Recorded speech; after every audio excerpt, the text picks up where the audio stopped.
Back at it, and we are on Lake Fairview in Orlando, Florida. We're gonna try some offshore stuff around this grass. The water's clear. The wind is out of this world. I think it's 15 to 25 today. It's clear water. It's deep water. So I think we should be okay as terms of water clarity. I like to fish those clear lakes when it's windy like this. So we're gonna fish some offshore stuff, and we'll go from there. I think we may go shallow at some point. I don't know that we can get out of the wind here, but might go shallow if this offshore stuff's not firing. But we're gonna give it a shot in some of this. There's one specific area. Last time I was out here, I caught some.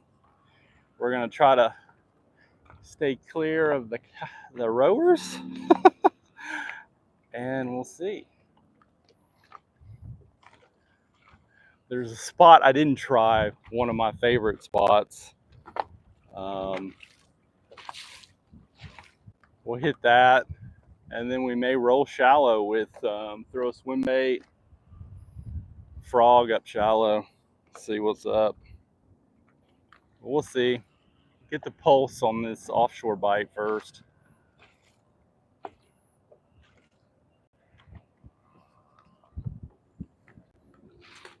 Or at least try to get a depth range where we need to be. Water temperature is 84 and visibility is probably, I mean, we got low light, so it's kind of hard to tell, but I'm guessing it's the same 6 to 8 feet that it was.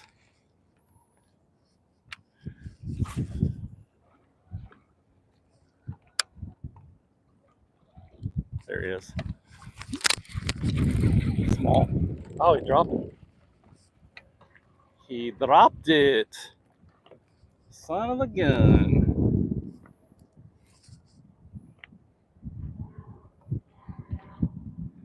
That's a no diddy, boys and girls.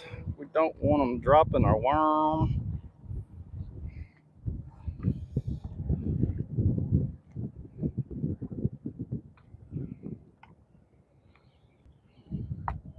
Well, these worms are really soft.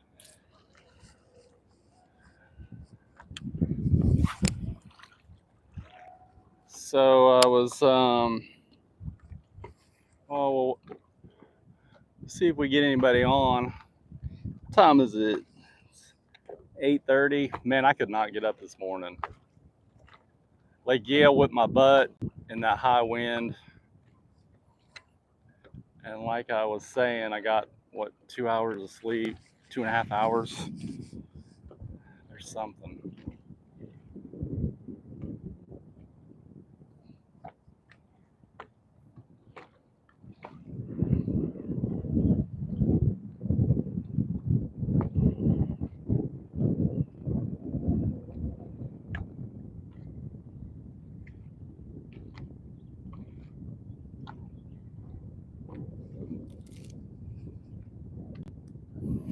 Always important to trick your drag so you're not surprised.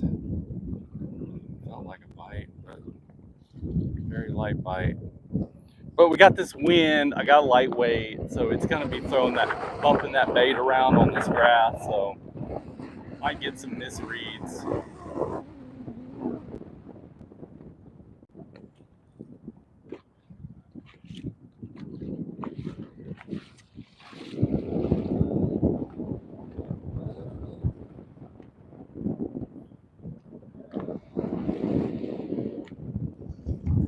This fish may be sitting high. Let's dial in the graph. I think we're a lot further away from my spot than I thought we were.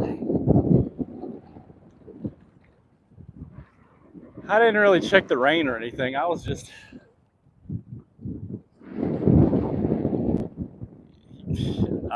trying to get out. I'm starting to sound like I'm not very punctuated, but I am extremely. But you know, it's just tough when you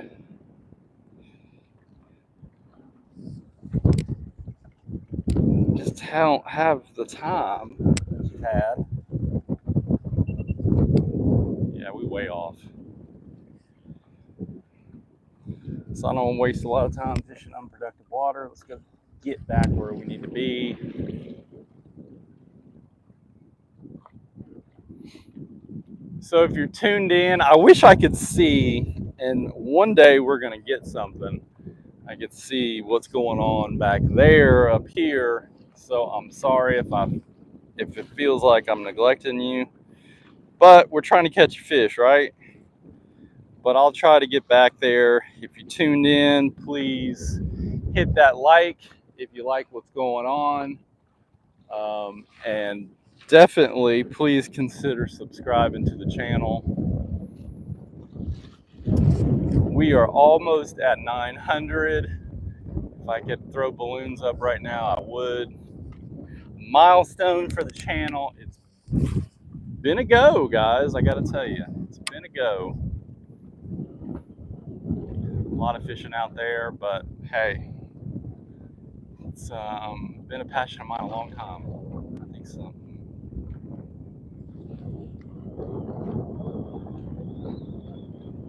Grass. We may go heavier, but I don't really want to go heavier. Oh, God.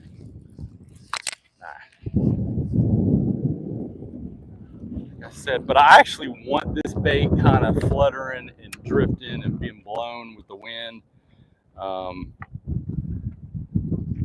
It's a good situation on this offshore grass in Florida, especially with this clear water. So I don't mind that. I'm not necessarily trying to be on the bottom. Trying to get outside this grass line. It's probably gotten further out since I've been here. This contour comes out and then it runs back up, it drops off. So okay, now we're getting where we need to be, but we're not really in the area. We're at the depth I want to be. There's some bait. See that, guys? I don't even know if this is on. It's not.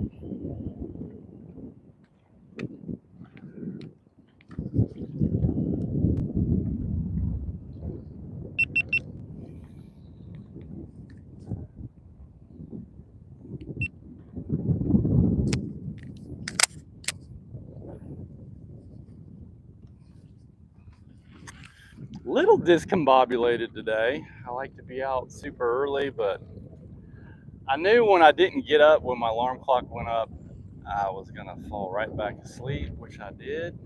But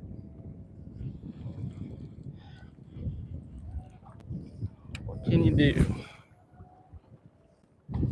And the best opportunity was probably going to be early as far as the wind, but the wind was going to be high all day today anyway, so we might have to up this weight because I don't know that we got.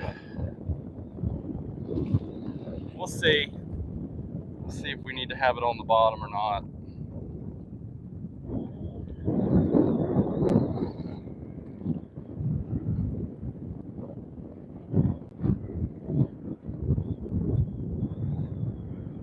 Like I said, I like that thing, especially when you got some sparse or thick, hard layer down there. I like that bait just kind of fluttling around.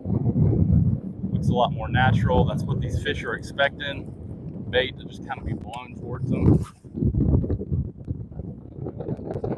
But we're not going to get as good of a cast. This lighter weight.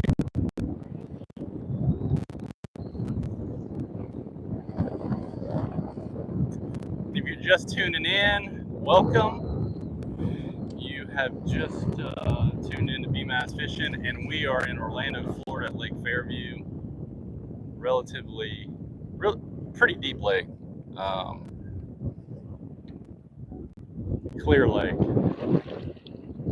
Like I said, it's probably the clearest lake in this area. Underhill is usually my go-to. Summertime, windy, but it's just not as clear as it's been.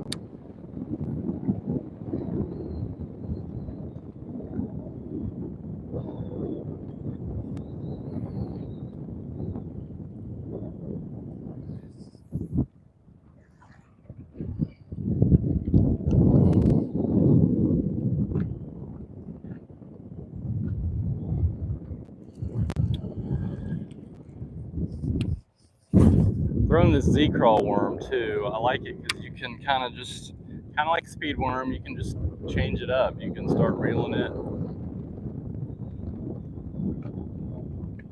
get those fish suspended, or you can drag it on the bottom. This wind is definitely being a problem. This lighter weight.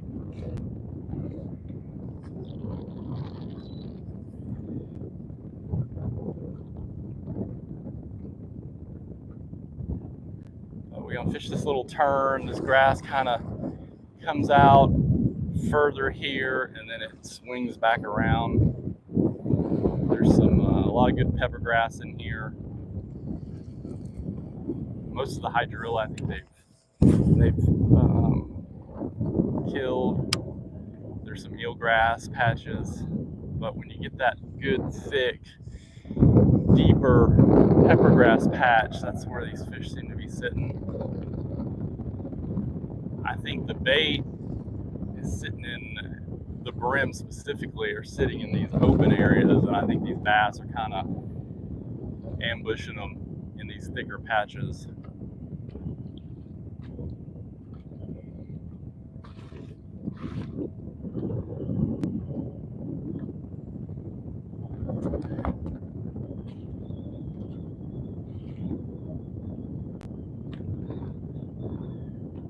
Just gonna try to work this bait slow, I think, as slow as we can, this weight. And like I said, we got 3/16 on. I might need to go to a quarter just so I have more control of the bait and we can get it in those patches.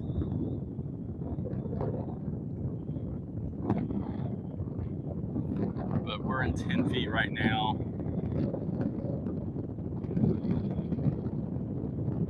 Ideally, I think I want to be in 13, but we'll see. We'll see what's where these fish are.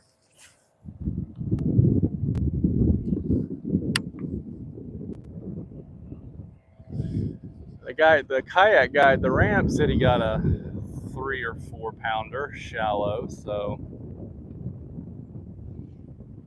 might be, as I said, might be our next kind of situation. But I mean, you can run the shallows, catch one here or there, but if you can get on a group of fish offshore, I'd much rather do that. I don't know, is that lazy or is that just smart? I think it's smart and lazy, but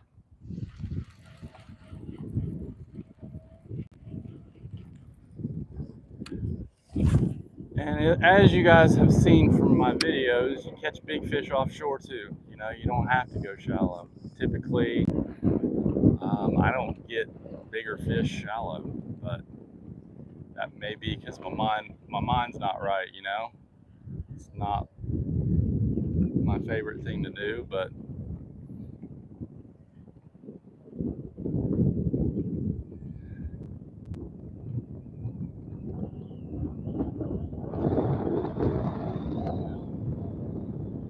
I'm not feeling good right here at the moment.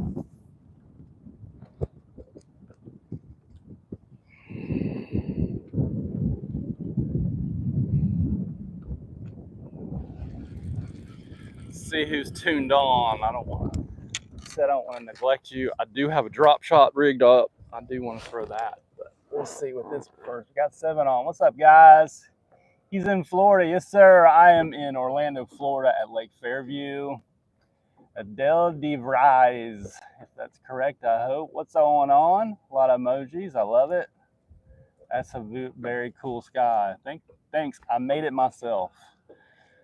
I'm at Lake Fairview in Orlando. I have a Stratus boat. You want to buy the boat? Oop, oop, oop, up, up. I'm in the United States. Just smart. That's right, buddy. I'm going to hit you up on a Friday, man, and see what you're cooking.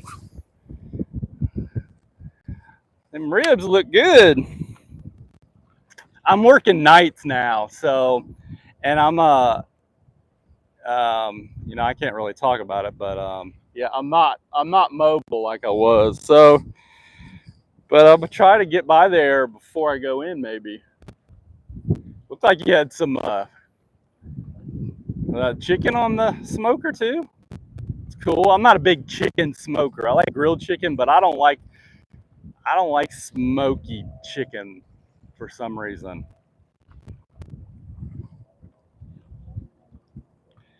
Well, wondering where these fish are, guys. But we'll find them one way or another.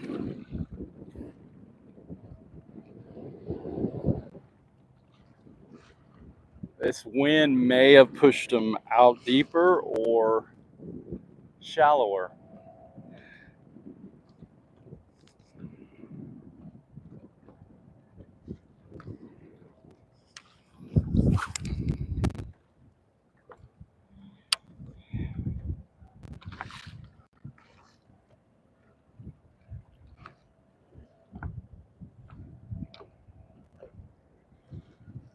Like I said, I don't think this 3/16 is getting down where I need it to be. And hopefully you guys can hear me. This wind is blowing. It's 15 to 25 mile an hour winds today. So this lake's kind of hard to get out of the wind because you can see it's really flat, which is interesting. I'm assuming this is man-made because typically when you have a deep lake, you have high sides. That's usually where you can determine where the deep side is. The deep banks are. You know, the bank will be high. That feels like a little niblet. So like I was saying, I got a drop shot I want to work out here. Possibly if we can get on something, and I may just go shallow. There's another deep area I want to try. I might just roll shallow with a frog and swim bait and see what we can do with that.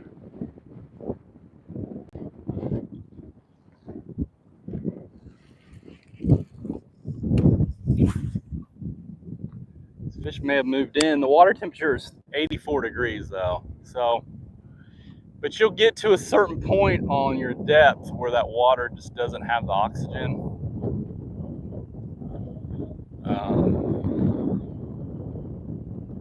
But this wind is definitely adding air to it. You'll have a thermocline where below that level in the summer, there's just not a good oxygen level, and those fish will stay shallower than that. I'm not seeing thermocline on my graph on this lake.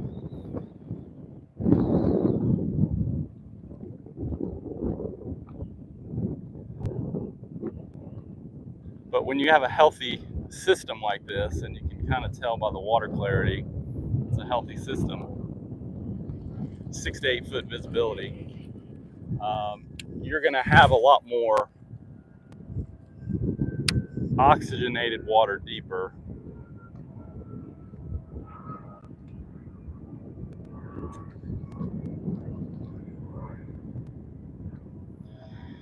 A lot of times what I'll try to determine when you have these grass edges that turn, they'll follow the contours of the lake. These fish will either be sitting on the front end of these grass turns or the back side. So, and you know, it's always different, even on the same lakes.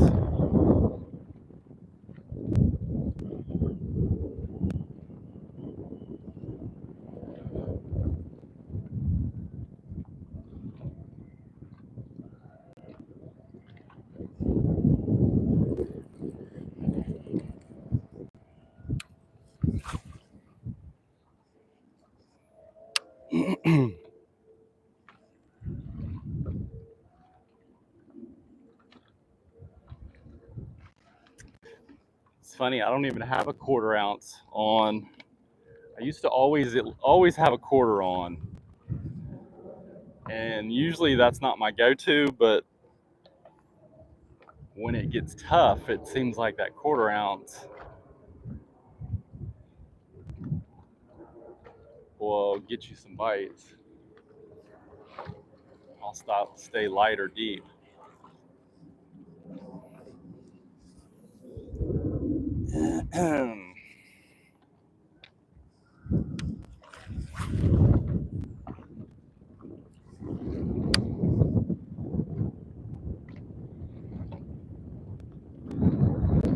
Where are you guys at? I'm not seeing a lot of bait though. Like I said, this wind will move that bait won't be able to kind of, it will shallower in the grass, but it won't be able to just kind of hang out without getting pushed around. But full moon's coming up. I think it's Friday or Saturday. These brim will spawn every month on the full moon, so they're probably active somewhere, and that's probably where a large population of these fish are sitting, and it's probably shallow.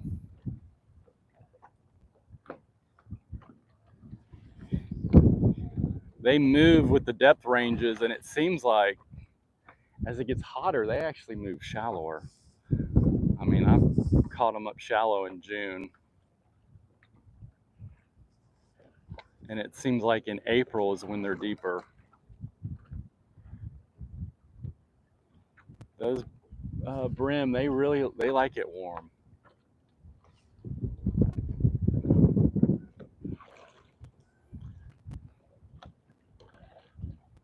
So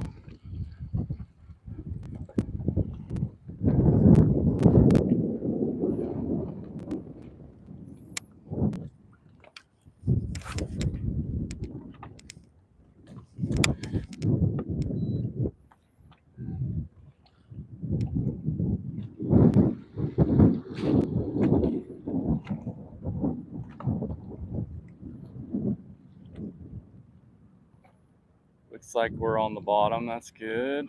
I think you'll also find it seems like you'll find a range where that wind is funneling, and usually that's where I want to be. And then you'll find areas of the lake where the wind is not as strong. Sometimes you want to nestle down in that calm area, and sometimes you just want to be right where it's just the strongest you can find it. Creates that movement in water.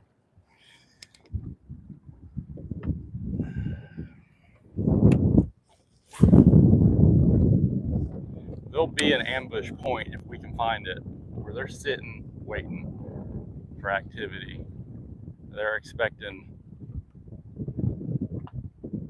a feeding opportunity. There's some out here. There's no bait, there's no grass out here. I'm on a little open spot. There's some fish for sure. Not great marks, but it's windy, so it's probably gonna affect my transducer signal.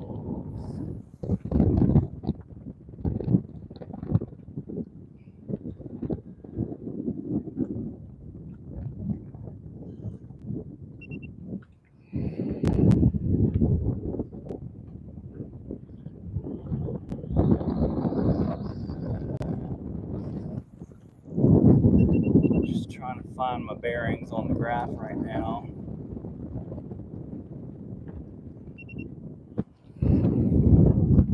Marks are a little farther east than I thought.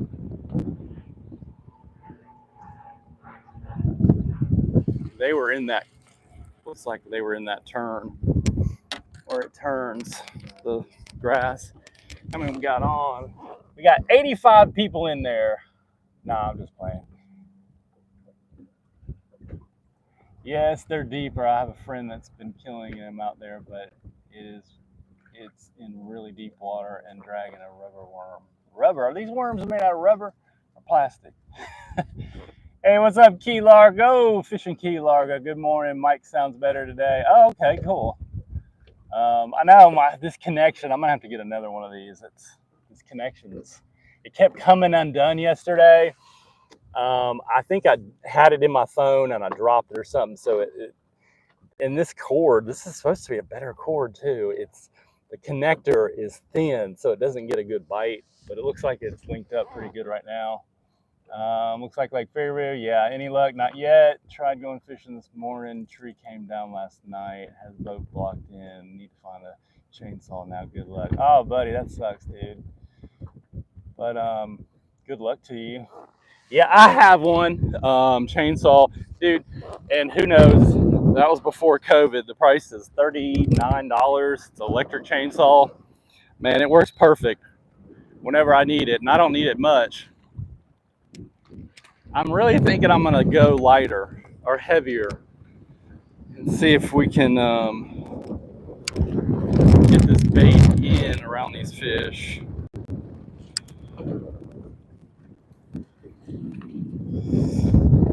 So I didn't even think I'd need a heavyweight today, but sometimes you do. I'm gonna hook something heavy up.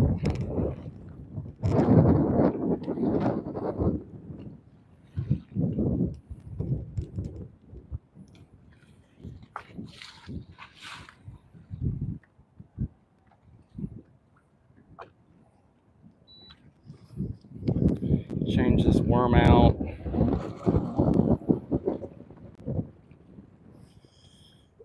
I think it'll stay small-ish. Well, let's go big. Let's start big first. See if we can find some bigger ones.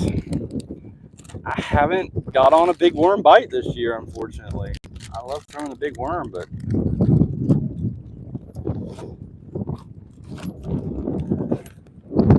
so the interesting thing is, yesterday I was at Lake Yale. Man, it sucked. But I was thinking to myself when I left, as bad as I felt like the day was, there was a time when that would have been a really good day. But anyway, like I was about to say, one of the fish I caught was peeing, which was very surprising. Not overly, because I feel like I've caught them, some really good ones too, in June, spawning. Most people in Florida feel like it's done in May. I'd say the latest signs I've seen of it have been June.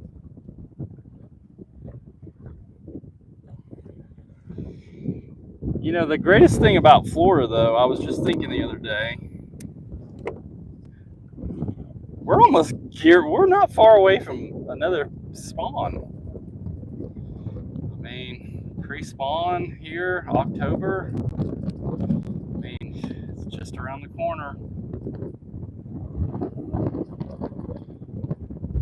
I guess that's why people love Florida. But I'll be honest, I think Texas has our number. Good Lord, the bait right here. So let's see if this heavier weight, sometimes the heavier is the way to go. Keep it on the bottom. Get it into those grass patches where these bass are probably sitting. The bait, good golly almighty, there's a ton of bait right here.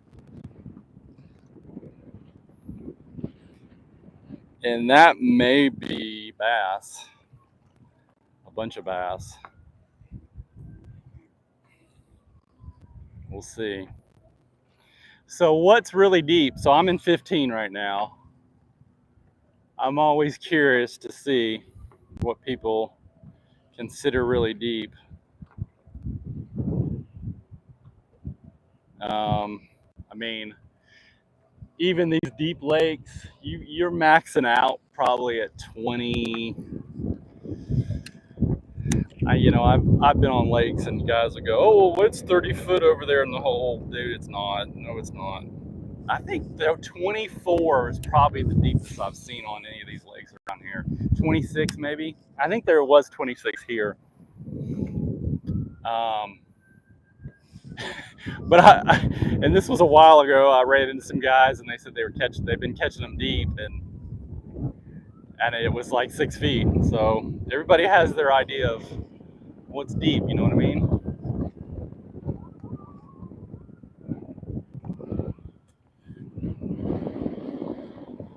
I'd love to get some on this big worm. I like fishing a big worm. You know, whatever they're gonna bite, but your odds of getting a bigger one and reducing your chances of a smaller fish, to me, goes up. So if I can start getting them to bite a big worm, then I'm typically going to be catching 3 pound better fish.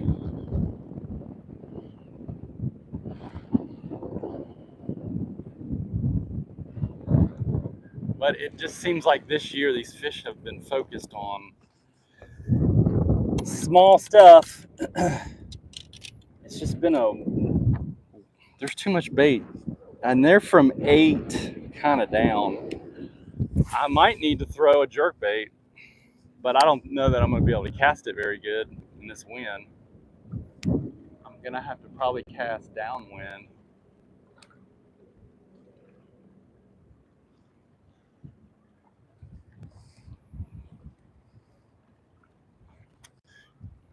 Goodness gracious, the bait.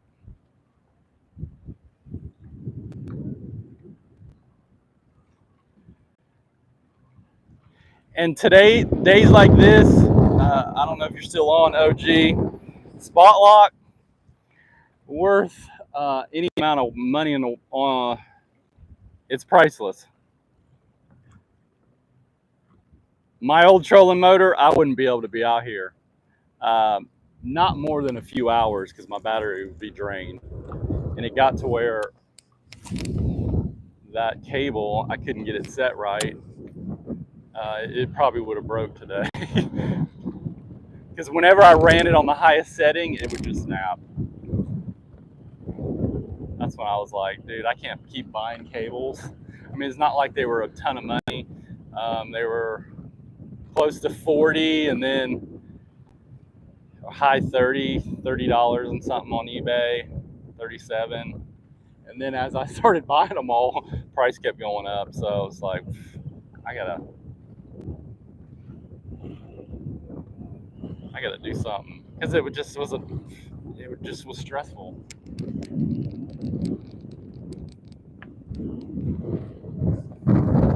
Goodness gracious, there's too much bait right here not to be catching anything.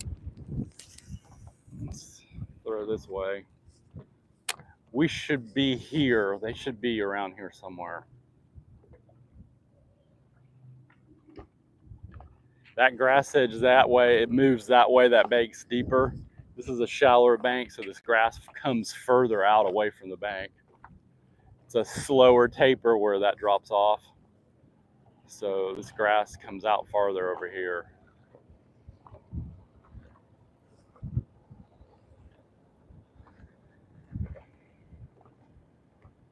But they might not want this big worm.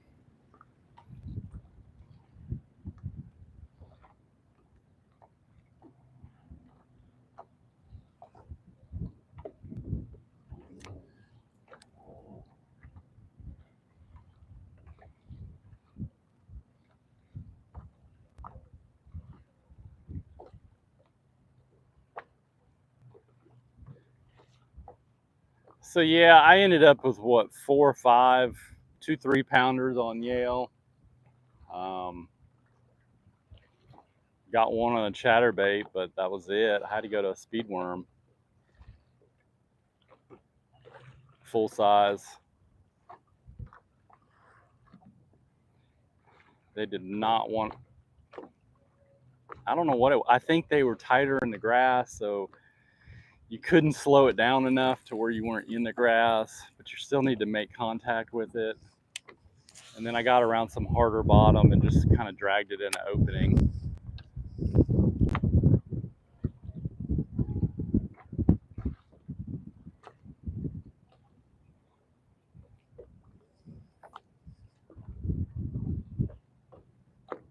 Well, this kind of stinks. You're saying they're deeper, but I mean, I don't think it's been windy this week. These past 2 days have been really windy. That'll affect where these fish are moving. Water clarity goes down, they're going to move shallower. These brim migrate shallower, they're going to move shallower. I know there's a healthy shad population here too, though.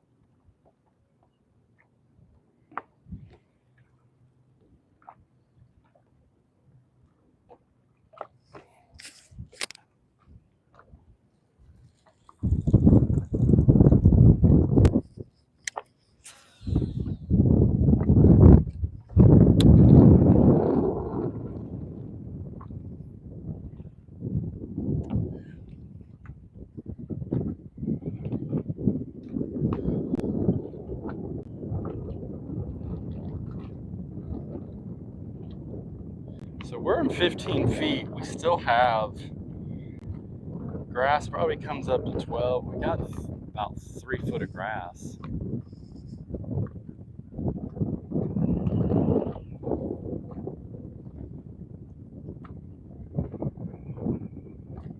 I don't know. I'm starting to think these fish just aren't focused high. We're in some grass there.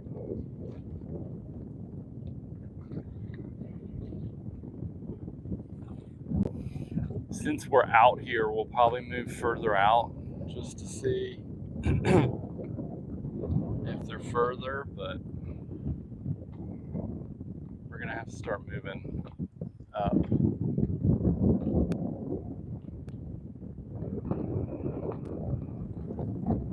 So like I said, full moon's Friday, so I'm gonna try to get out on some waters early in the morning before work.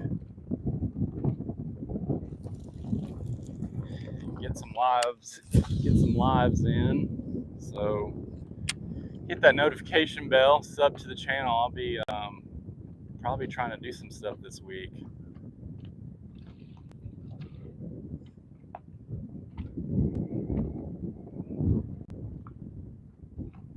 Probably gonna hit some lakes I don't talk about and won't talk about, but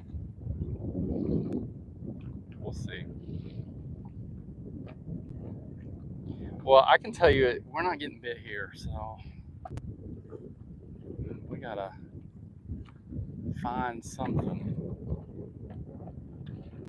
Now this, like I said, it runs further that way, this grass line, and then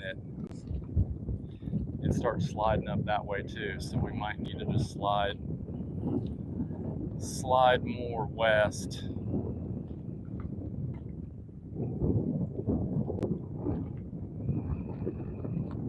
Let's see. Good golly, there's just a ton of bait over here. So you know what? I'm gonna throw this drop shot. It sits up off the ground a little bit. Probably got 8 to 12 inches. See if some of these suspended fish will come down to it.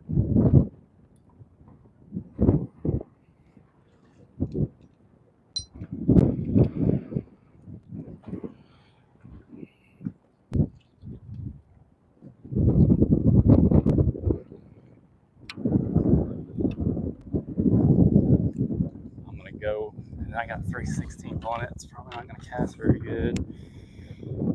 And I'm gonna put a little, just a regular trick worm on this.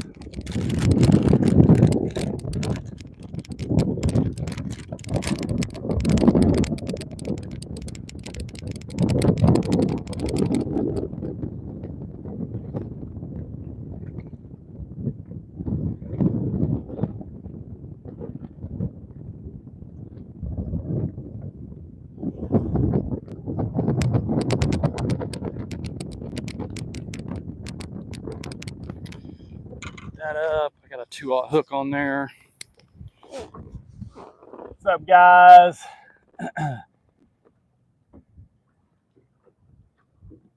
Christopher Call says, catch a monster for me. I'm gonna try, buddy. Please, Key Largo, try the southwest corner of the main lake between the 2 canals to the docks. Nice deep hole with with a steeper ledge. That is one of my 3 hot spots on Fairview. Thanks, buddy. Thanks for appreciate you putting it out there. Love the live streams, Mr. Live for Him 1. Thanks, buddy. I appreciate it. Scuba Shark says, hey, how are you doing? I'm doing good. Thanks for logging in. We're here on Florida. If you haven't jumped on the channel before.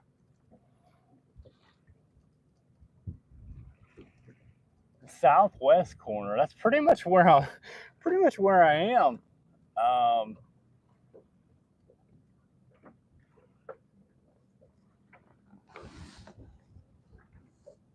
Yeah, I mean, that's pretty much where I am. But I'm not sure where you're now. Once you go inside that canal, well, I mean, that is kind of, if you're talking about, to me, I consider that the second lake, because you kind of go in there, and then there's the third. That's one of my good areas too. So it's probably the same. Sounds like it's the same area.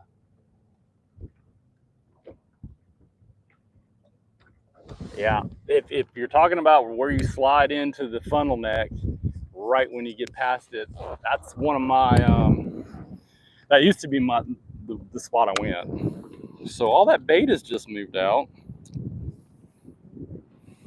That's interesting. So I think I like this braid. I need to get some different yellow braid. I think this is saltwater braid, but it's weird. It's always twisted. I thought I put it on wrong, but I didn't. And it's less round and it's more flat. It's kind of weird. So I got 10-pound, and it's just, that wind is just pushing it. I don't even know if I'm on the bottom. I got 3/16 ounce on this, and I got 10-pound braid. See that? See how that's all kinked up? It's so weird how it does that. Why it does that?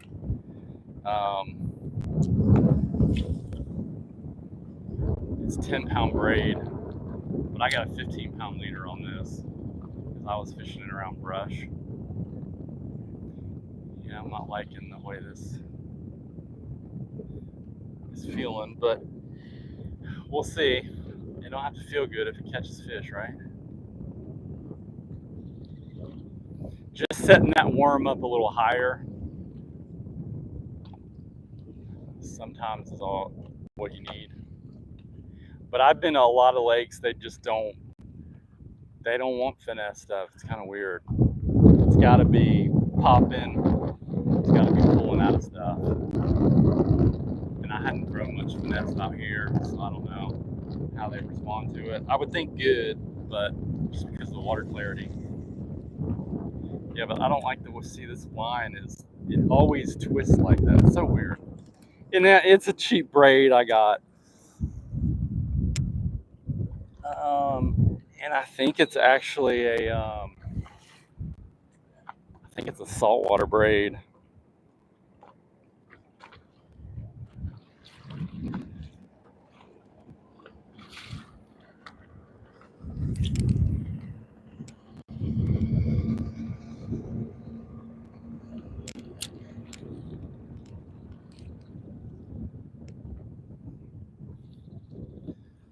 So for you guys that use braid, just FYI, it seems like a year is kind of the sweet spot for braid.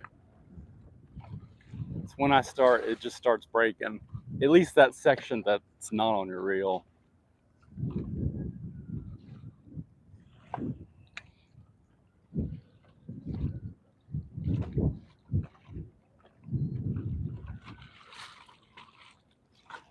Actually, there's some deeper grass out here, 17 feet.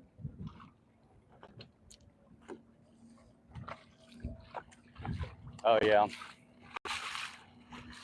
So we'll just kind of move out to this deeper stuff, see if we get any bites. Good Lord. We got, it's 19 feet. We got like 10 plus feet of grass. It's pretty amazing.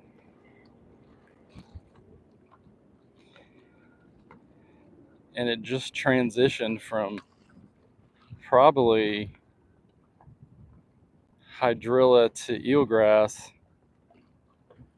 That hydrilla usually shows up really hard on your graph, and then that especially on the 2D, and then that eelgrass kind of just looks like you got interference.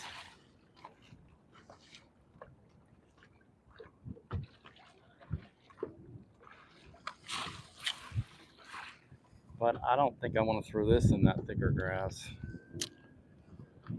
I would rather be on the edge.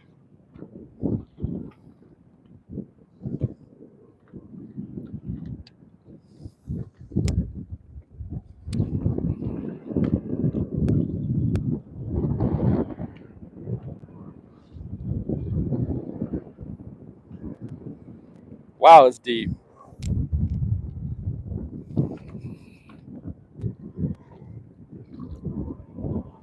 There he is. Oh, missed him. Dang.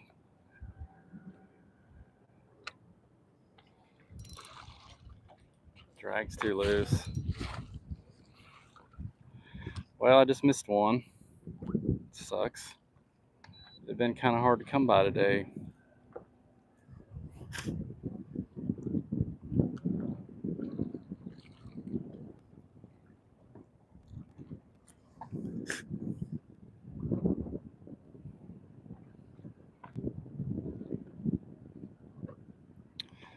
So we are in Florida, guys.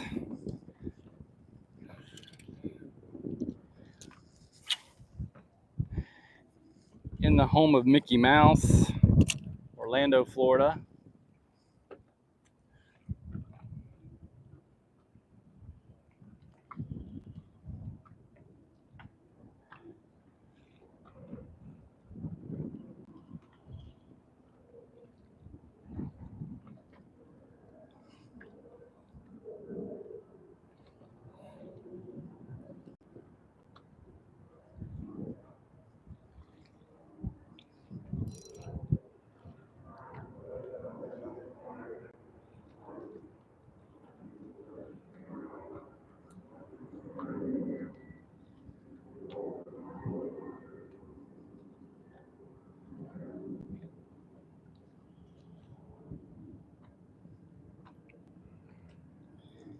Yeah, this grass is.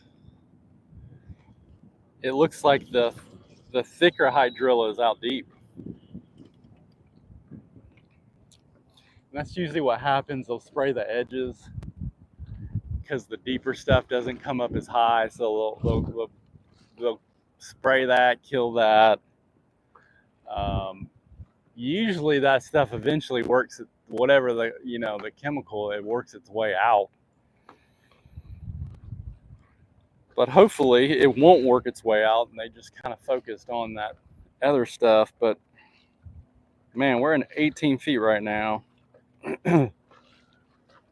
Still got 10 foot of grass.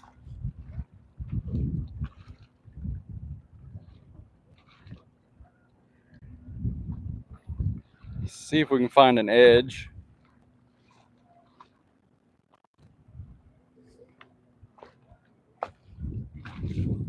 Shit, we might not find an edge. It's pretty crazy.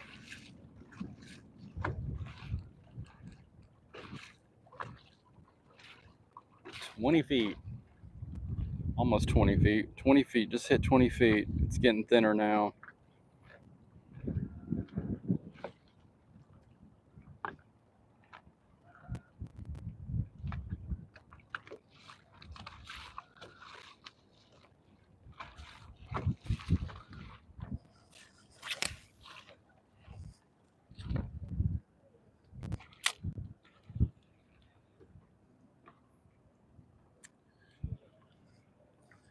That's kind of surprising we didn't get bit where all that bait was.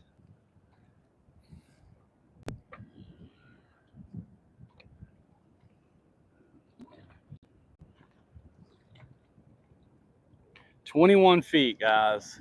We still got about 6 feet of grass.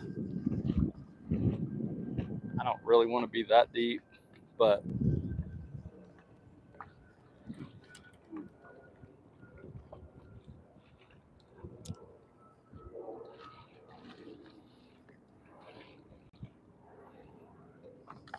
like to see some fish.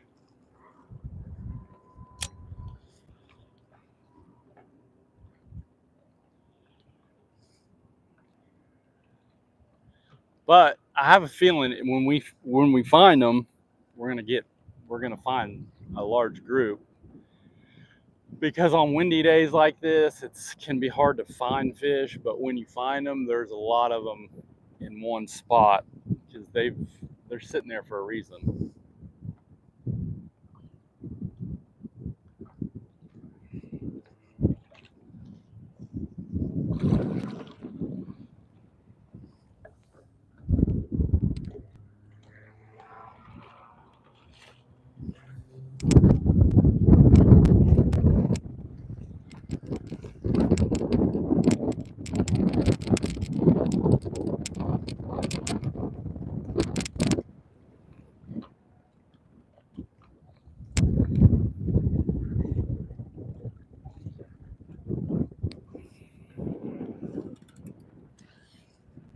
Okay, we definitely got a lot more bait activity.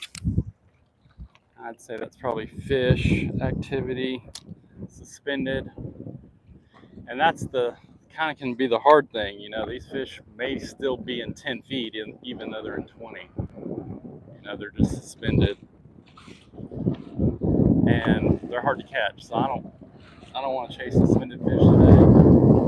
So I think we're going to go back. This weight is too light. We just can't get anything going. I'm going to cast this out, get all this line off this reel loose.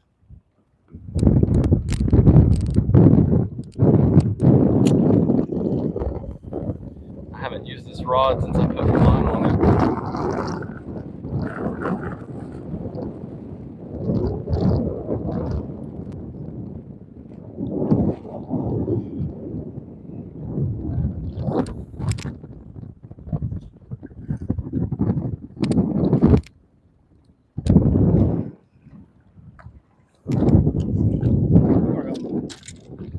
Move in here in a minute.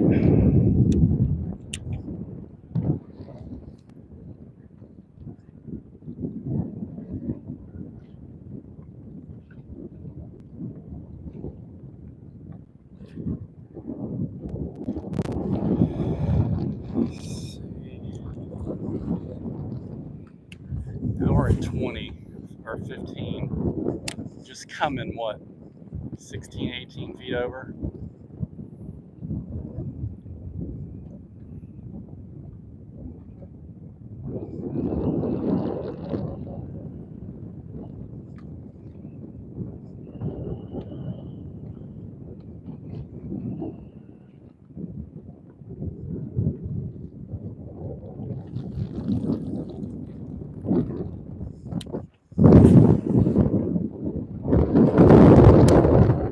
Wow, it's blowing. I wonder how Kayak Dude's doing. That spot might be ideal. That water will funnel through.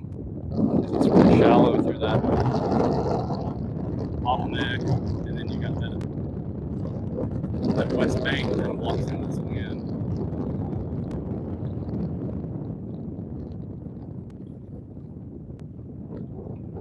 It's a little calmer right here.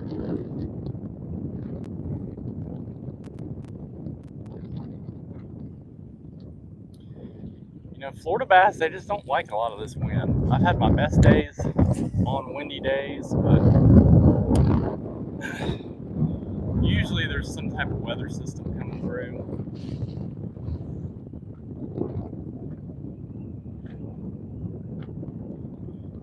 Or like I said, you just find that group, and we hadn't really found it yet.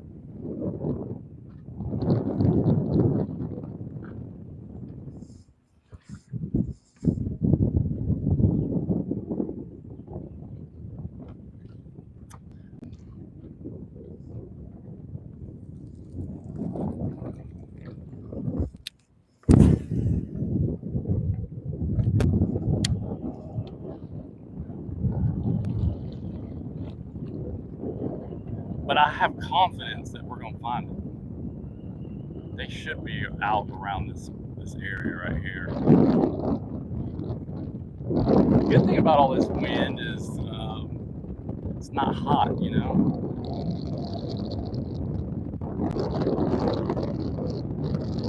I haven't thrown a moving bait. We might need to do that.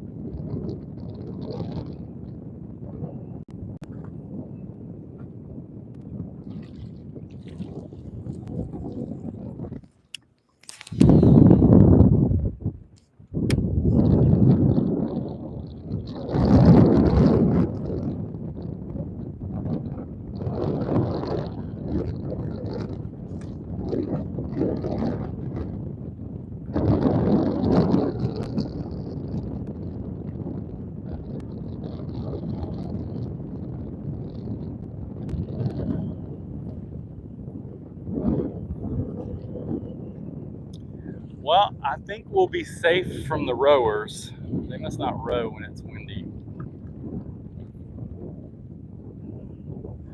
I did watch a really cool, and I'm probably talking to nobody, but that, if you check out my live stream, I had a little incident with, and I have a short, I had a little incident with some rowers running into me.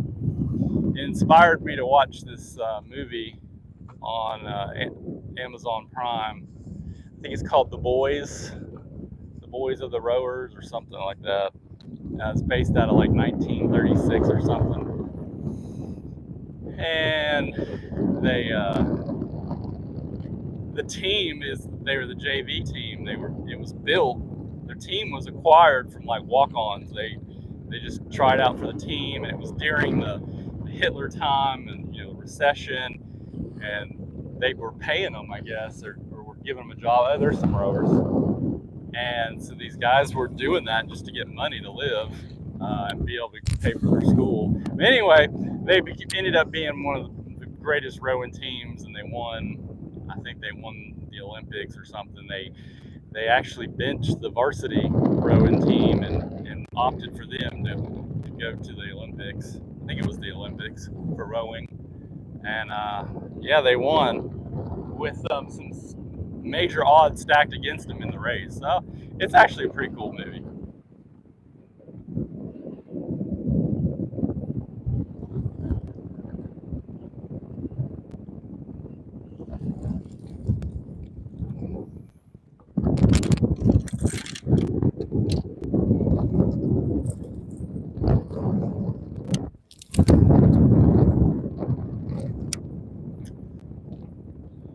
So like I said, I hadn't thrown anything moving, so I'll throw this trap around.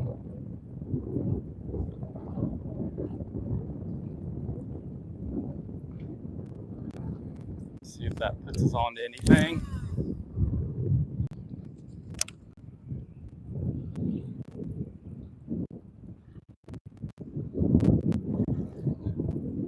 Sometimes that just can help you find, I mean, a lot of times, specifically a trap, it can help you find good grass, it can help you find fish, and then you can, you know, slow down. Or that may just be the bait they're going to bite. They want something high moving.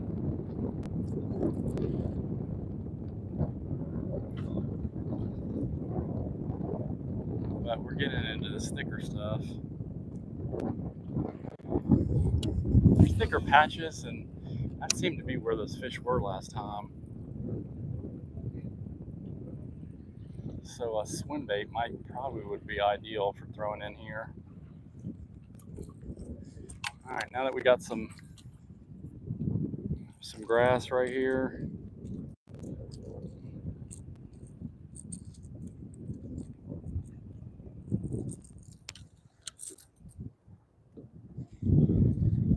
let's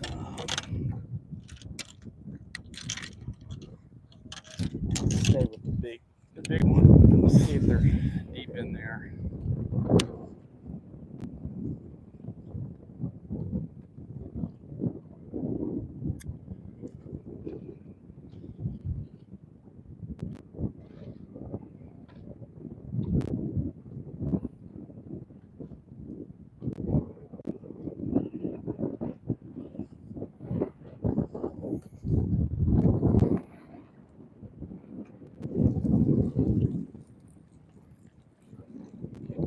Oh, there's my kayak guy right there, I think.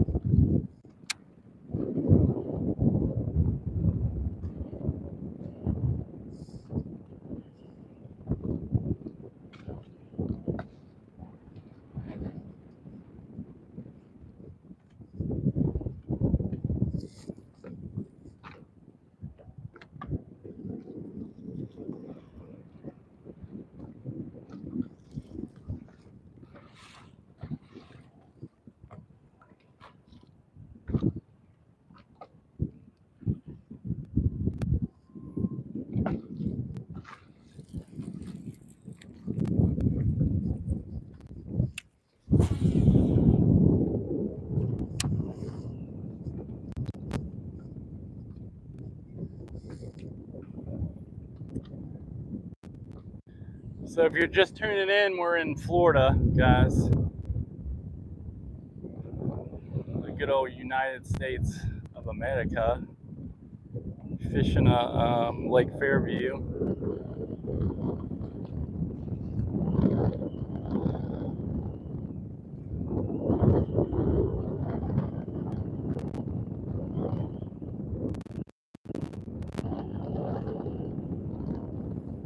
And having a tough time of it.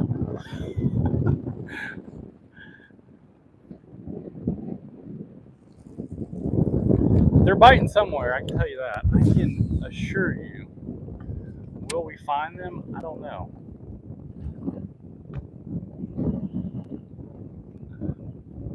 I'm starting to think I need to just put a little swim bait on and throw it around in here.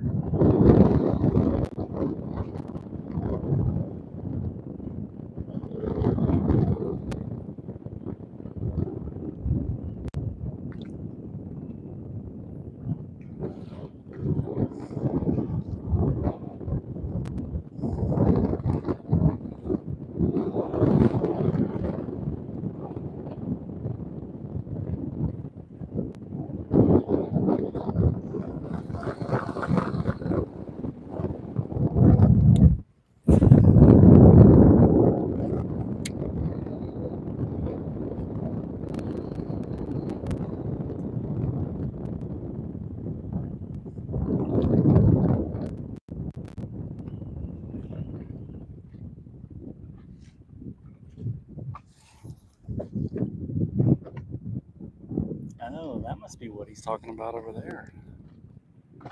Southwest corner. There's a hole over there.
Well, fish are. You know, when I left Yale, I regretted not going really shallow. So that's why I was saying we're gonna probably go shallow, especially if we can find some calm water shallow.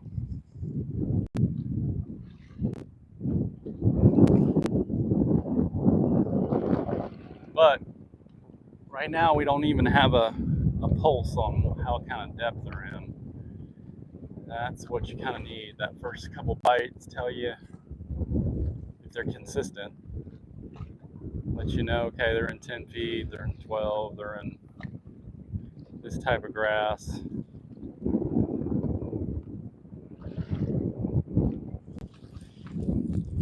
You might not be able to run that pattern the whole lake, but it usually is a good reference for what you need to be doing.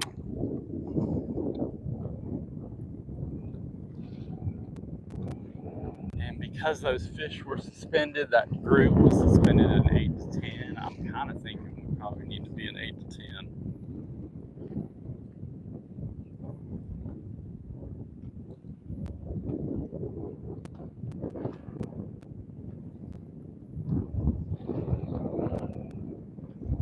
Which we are in 8 right now. And this is all, I get grass everywhere. It's topped out, the little stems. It's everywhere.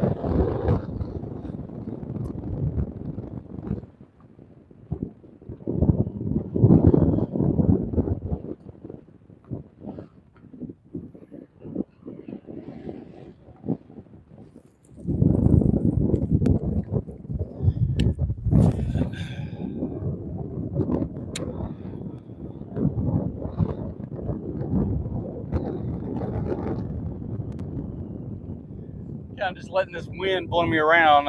There's a deep hole over here, isolated hole that I'm going to work my way towards.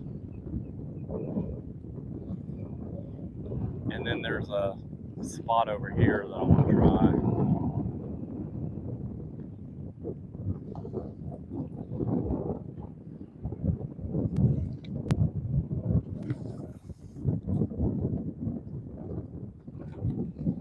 Trim that up a little bit.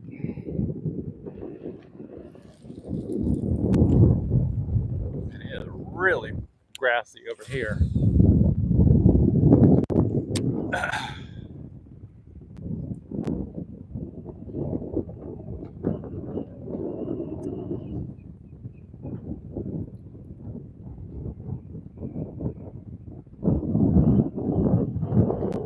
There's something. Oh no, dang. I think it was just grass.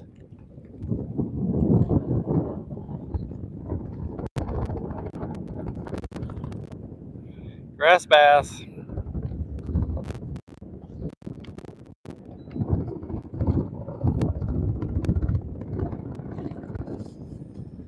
Let's see who we got on. We got anybody on? We got 4 people on. Thanks, guys. Appreciate you. Scuba Shark. Let's see.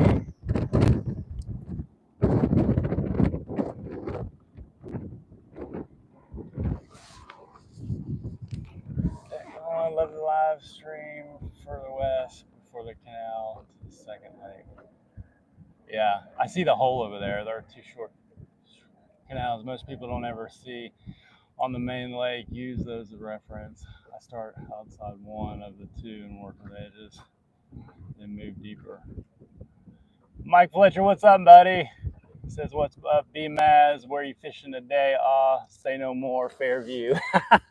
Yep, there is some one rower boat out here. Yeah, came out here. It's windy. I like to fish deep, clear lakes when it's windy.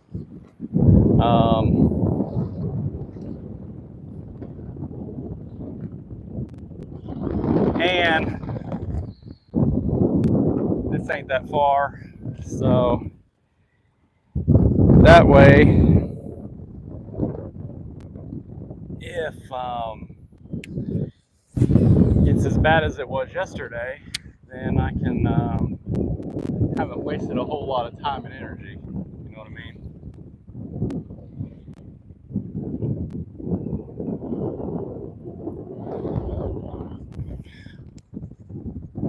I want to check this little hole back here.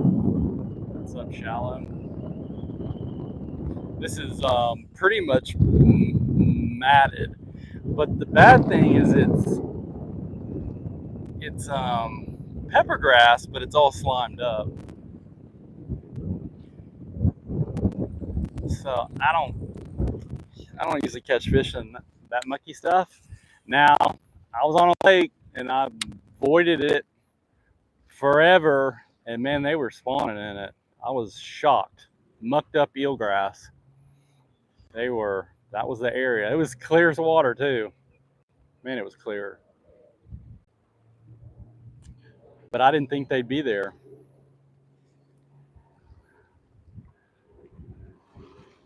I'm gonna check this, then I'm gonna roll in that nestle back there. It gets really shallow in that bottleneck. It drops off. That's one of my good areas. Probably my best area. And it probably was just from this wind a little bit. There's a little deep hole here. I'm gonna just check.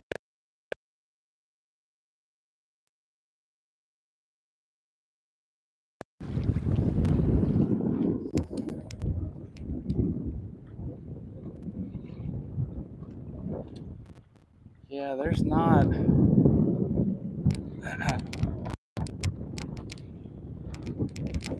much. It's solid grass.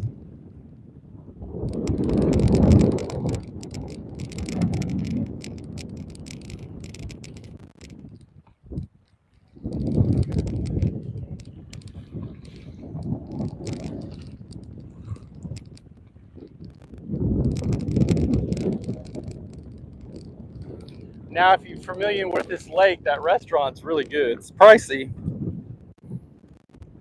but it's pretty good. It's got a pretty cool menu.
So yeah, we got a deep hole that drops off right here.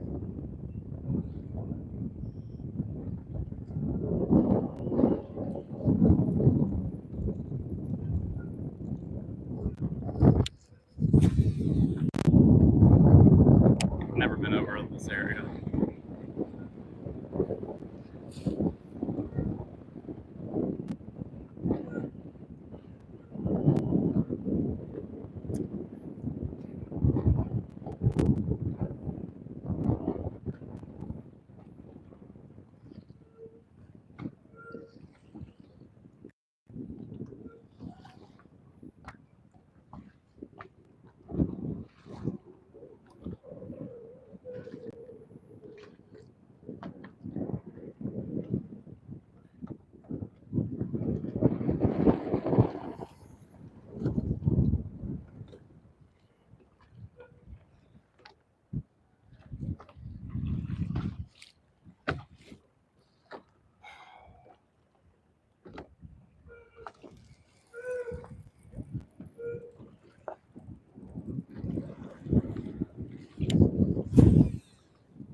Yeah, it's pretty much grassed up too, but it's 14 feet right here.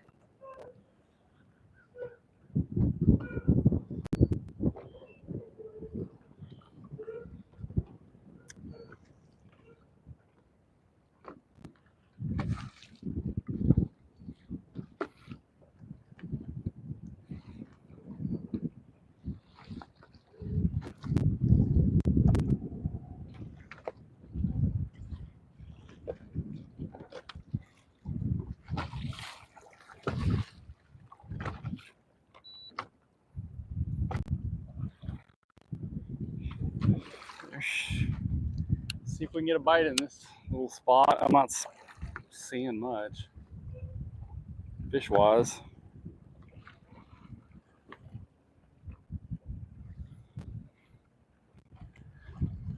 Where are you guys? They are in 4 feet on brim beds.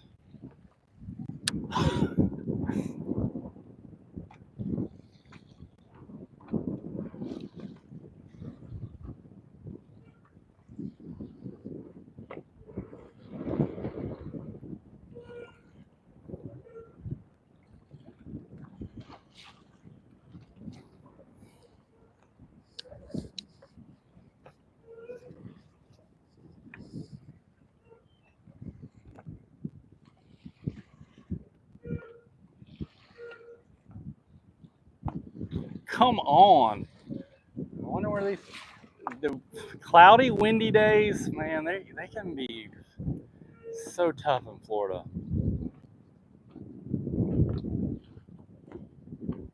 Now, windy, sunny days, I typically do with some clouds. Those are the best days, but you got to find them.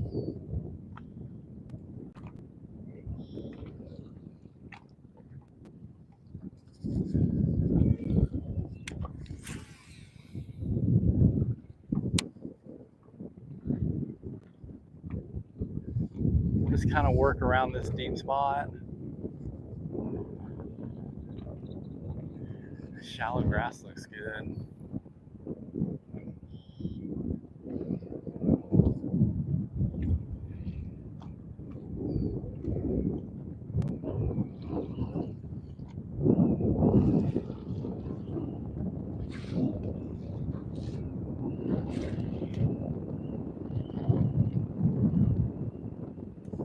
I didn't really look at the weather much other than the wind. I don't think we're expecting any rain. I really was hoping last week we were projected to get a lot of rain, and I guess it moved south. I was hoping we were going to get all that rain while I was at work. But fill some of these lakes up, specifically that big, dirty, nasty jungle that we got down here. But oh, we got some in certain areas.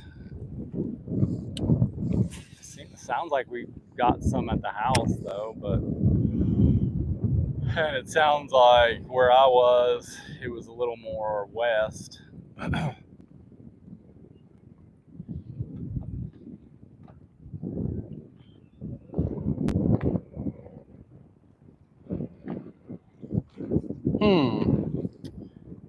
we don't have the right bait or we're not around them. I don't typically catch big ones. I've caught some on big worms out here, but that's not usually what I catch them on out here.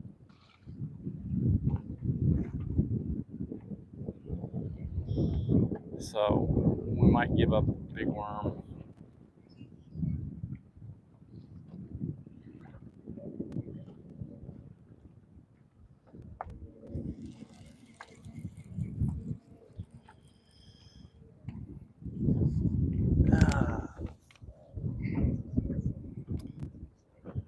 Soy, what do we want to throw now?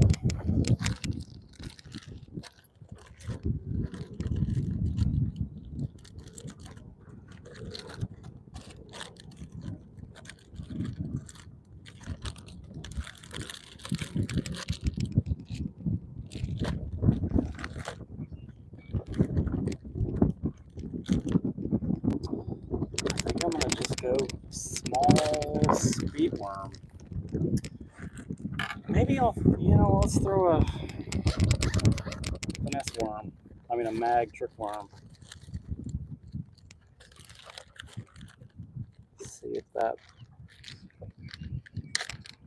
will get anything excited. I mean, it's probably should throw a Cinco, but I don't know.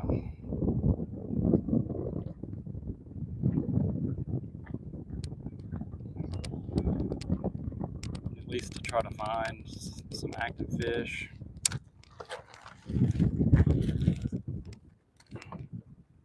You'd think, you know, everybody's throwing a Cinco. I don't want to throw a Cinco. They've seen a Cinco a million times, but dude, they hit a Cinco. Who we got on? We got 4 on still. What's up, guys? Appreciate you guys sticking with me.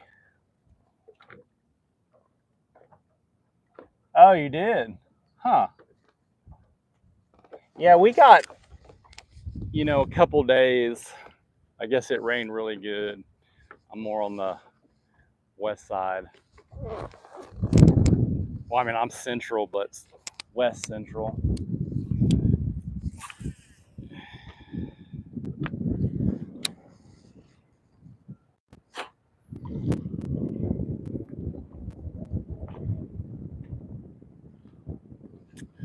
So I put a mag trick worm on now. See if these fish are just, I would think they'd be active. I mean, this wind, they should be active. We're just not where they're at, I'm guessing.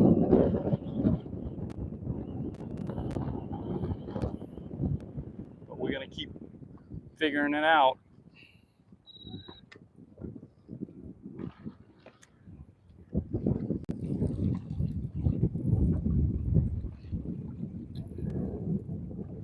Let's see how deep this bank over here is.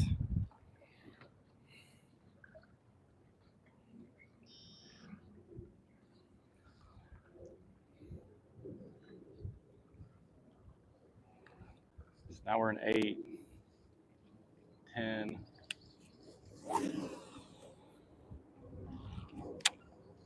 6.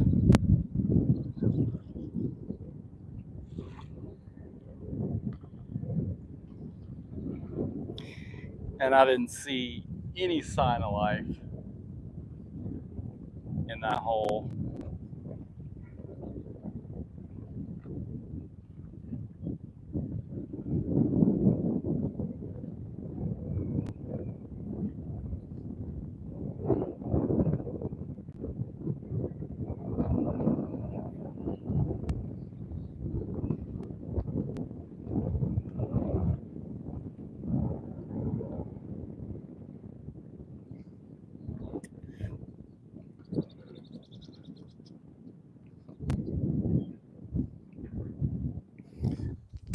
Can't tell if that's fish or if that's just grass.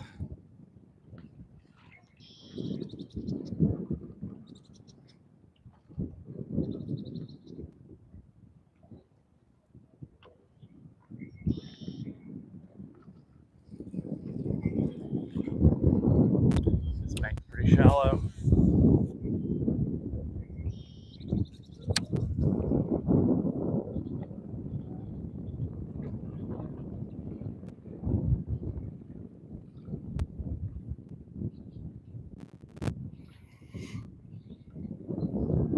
It's a hard bottom over here, though.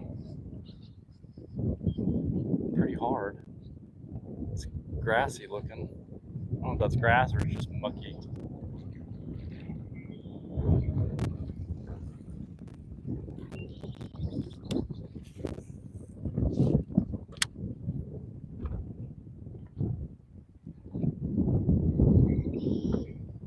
Clear, super clear. We're in 3 feet right here.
goodness.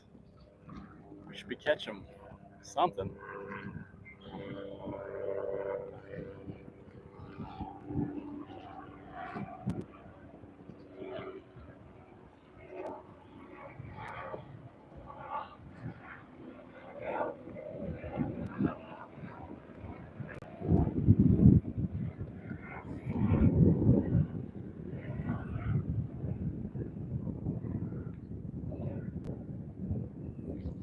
So I don't, for you guys that are on, I watched a cool video, and you guys may have seen it. The guy was talking about, I can't remember the terminology for bass eye vision, but he would look. He had baits, and then he looked at them from the perspective of a bass, and so bass don't see blue; they see green, and they don't see chartreuse. So basically, you know, they showed a sexy shad, one of the most popular color baits. That strip, that yellow strip, does not show up. Now red pretty shows up red because they can see that. Blue actually shows up as green. So why do we throw black and blue? I don't know. I never throw black and green. I think I have some worms in black and green, but and so that chartreuse, you know, that spinnerbait, chartreuse spinnerbait versus a white spinnerbait looked very similar, and actually the chartreuse was a little more toned down than the white from their perspective. So kind of interesting. So you're looking at a brim, you're going, oh, it's got a yellow tail. I mean, I've lived in areas where you chartreuse your tail, you just did it. So basically you're making the tail white. But those brim have obviously a white tail. Kind of interesting. The color scheme for a bass is not very broad.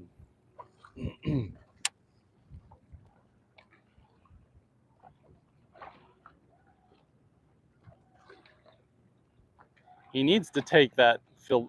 I mean, I don't know how he did it, but it was a good video. I mean, it was well done to be able to show that. Take that into Bass Pro Shop. I bet all these baits look the same, and we're freaking out about colors. But I mean, I'm guessing they look different in different shades of water, different lights, but it's pretty much the same.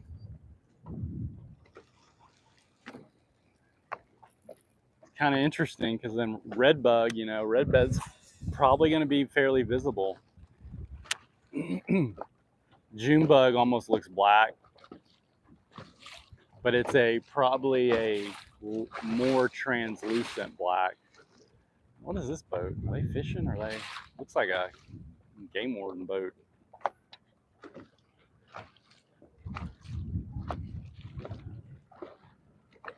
I don't know.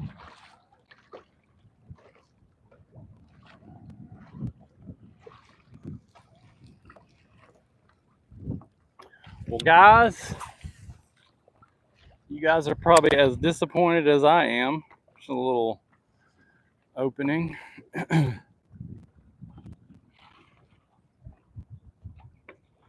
don't know if they're fishing or they're about to write me a ticket. Nah, I'm good.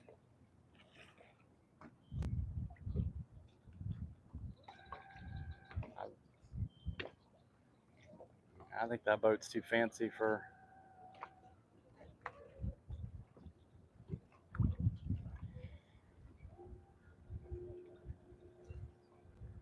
You know, the interesting thing is the average population of fishermen. I mean, I throw a worm a lot. You never see pros throwing worms, rarely. You never hear them talking about a tournament won on a worm. Not since Larry Nixon. Doesn't seem like. Now, they use it, I'm sure. Cincos, yeah. And that's because they don't fish for unactive fish. They fish for feeding fish. And I bet about the time, I mean, if they need to stretch out that limit, stretch that spot out, they'll go to a worm. But if they can only catch them on a worm, a lot of times it's probably when they're leaving. And I'll be honest, if I fished only moving baits, and I relied on that to find spots, I wouldn't have a lot of spots.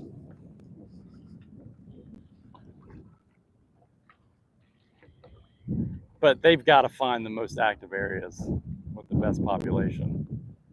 And really, the way to do that is to run around the lake with moving baits. And this guy's coming towards me, isn't he? No. Looks like it. Well, good golly. You shouldn't have to make many casts. I mean, one thing you learn, I'll tell you, after fishing as much as I do now, when you find a good area, you catch them pretty quick.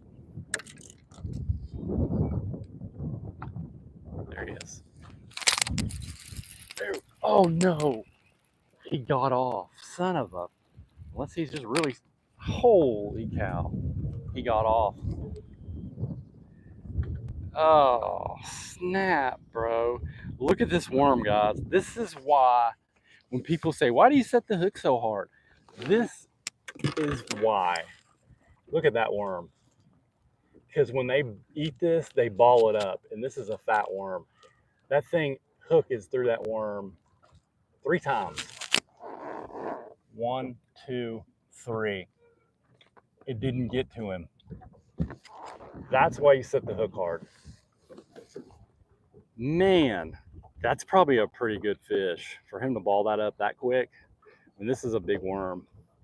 And I'm using a 4-aught, and I always pretty much throw a 4-aught when I throw mag trick worm. I probably should be throwing a 5-aught.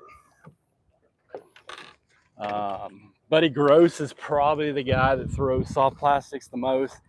He uses a 5-aught pretty much on everything, it seems like. Not an extra wide gap, regular shank.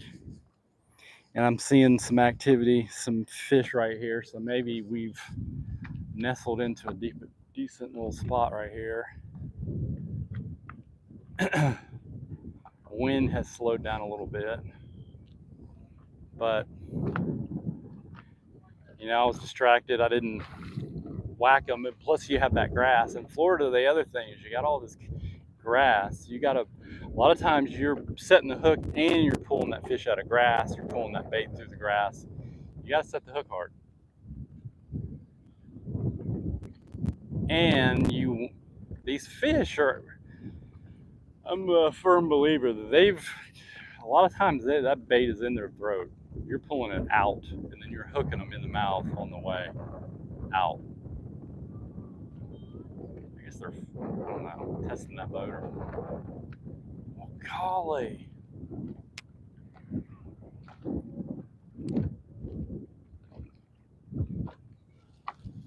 I got a color worm I wanted to throw out here. I've never used. I saw it. I usually, I used to when I was younger, back in the day. I thought you had to have the magic color. Now I basically have my set 5 colors.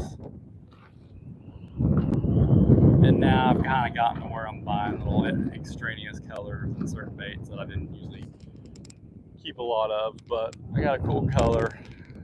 Might get out. Just because a lot of these lakes have cleared up and they're fishing tough. Man, well, I hate that we missed that fish, guys. But chances are that was a pretty good one.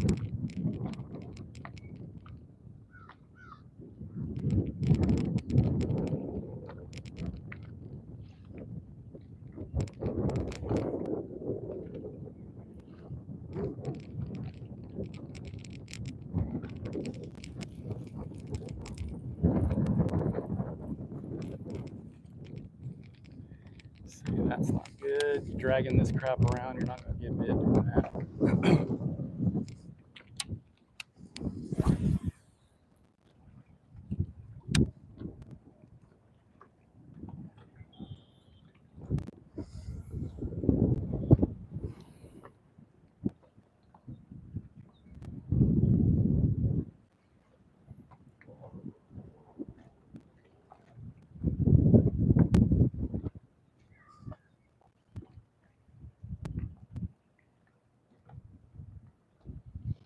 There's a bite.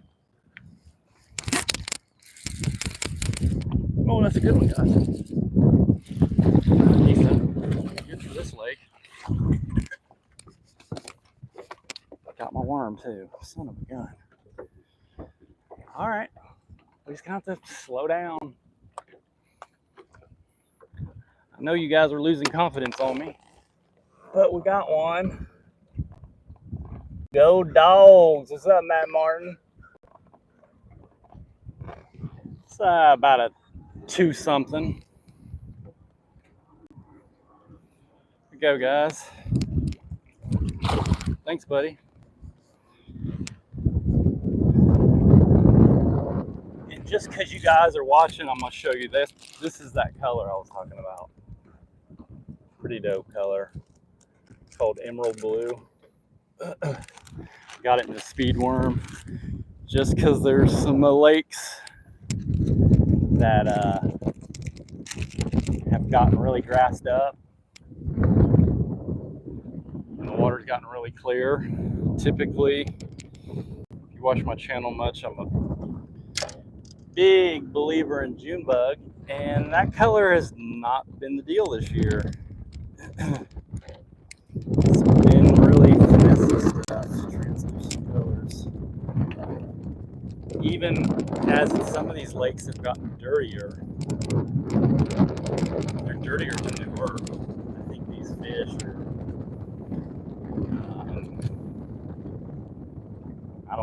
I wouldn't say they're more pressured on the chain than they've been. I think maybe they're more stressed, possibly. They just haven't been as active towards lures. So I'm feeding on smaller stuff and more translucent stuff. Got that bite, straight tail. I'm gonna go to just a regular trick worm now. See if I get one on that.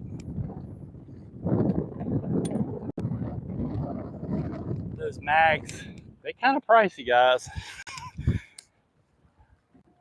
Those Z-crawl worms too. So typically, if I start getting bite on that,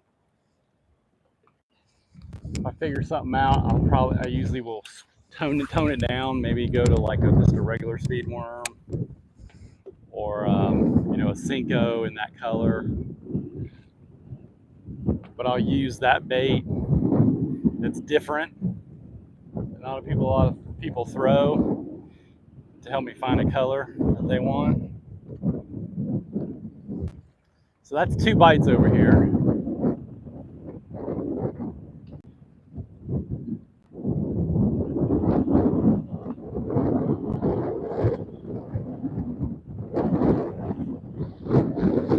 Now this wind's picked up though. See, the wind had slowed down a little bit and we got a bite.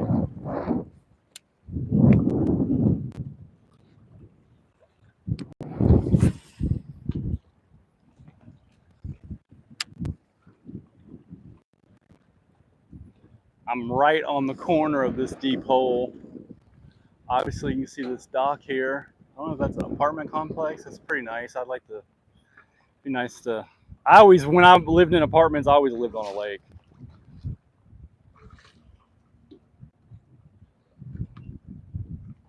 Cool thing is when I lived in Chattanooga, Tennessee, I lived right on Lake Chickamauga, right at the dam. It was a beautiful complex. right at the dam, Nickajack, Chickamauga. Now, when I lived there, that lake was not what it is now. Some of the locals told me that they had kind of killed the grass, but I had a good time there. I mean, I was literally 15, 20 minutes from the house to on the water. Just went over the bridge, put in at that ramp right there.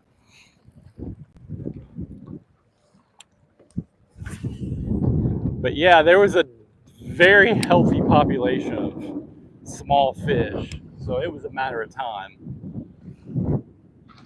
I did catch a 4-pound smallie out of there, so that was cool.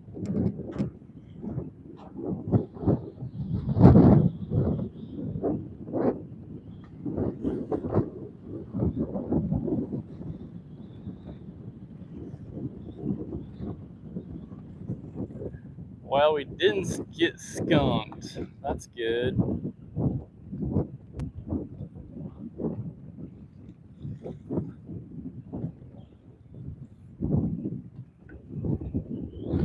Might need to go back to that bigger profile worm because of this wind, cloud cover.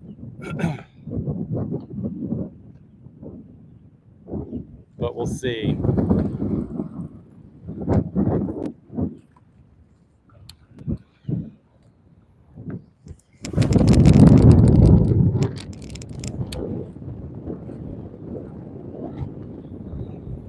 So if you guys are on, please hit the like for me. Not sure if that does anything for the channel, but I think it may. I mean, it does, obviously, on my pre-recorded videos. So always hit the like. And definitely sub to the channel if you haven't. I'd love to have you as part of the team. There it is. Oh shit, he dropped it. Now I got my worm. Ah. You know, a lot of people, they talk about the slack line, and I don't like doing that because it seems like every time I slack up, they let it go. Maybe I'm just not. I need a little more practice at it, but I like to keep that tension all the way down so they don't figure anything out. Got my bait, son of a gun. But that's what, 3 bites right here. We're in 5 feet.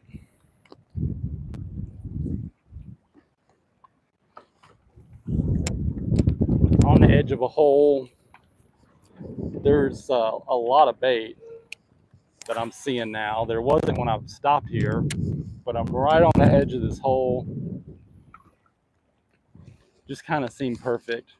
We fished through it and kind of found how they may be positioned on it on the upwind side.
Jiminy Christmas. It's windy now.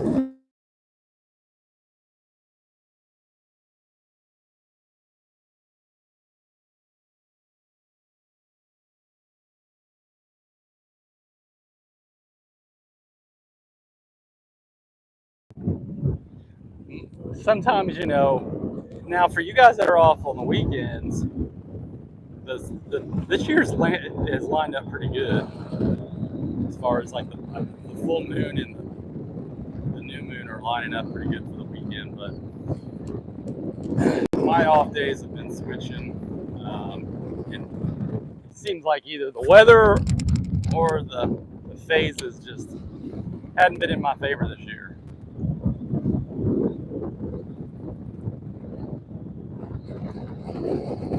Good Lord. Might have to go up and wait.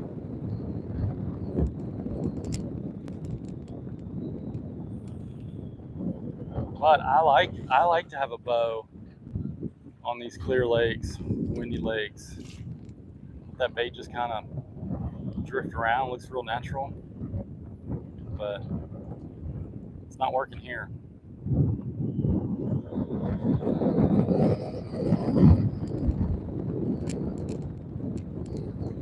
These fish aren't aggressive, that's why, for some reason.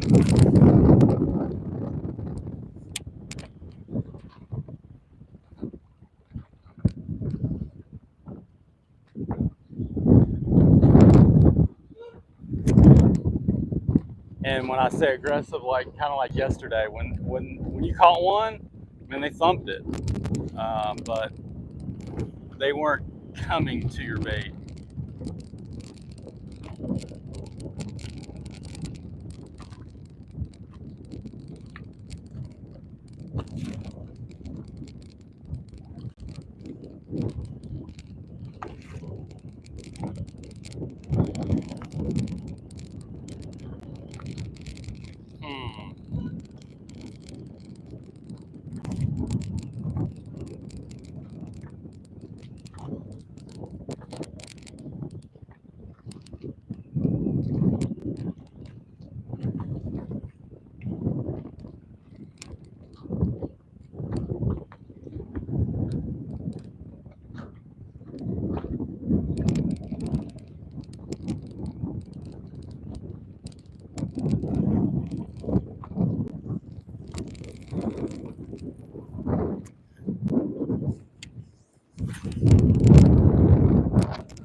There it is.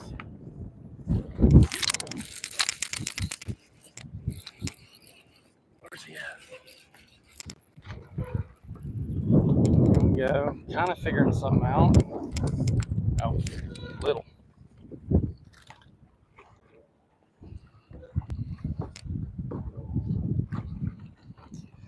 Little one, guys, but days like this, I'm glad to have him.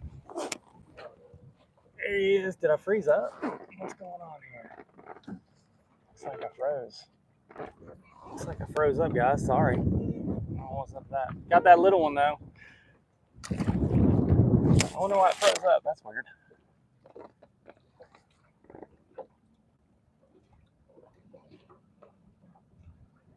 I need to get you on my baits. I'm working on an order right now. Oh no, video went black. Camera screen went black. Back on. You're back.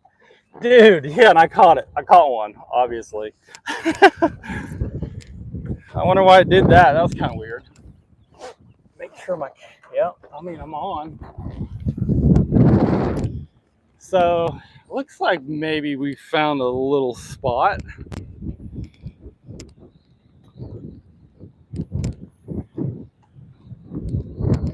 The top side of this hole, they're not in the hole, they're on the top side.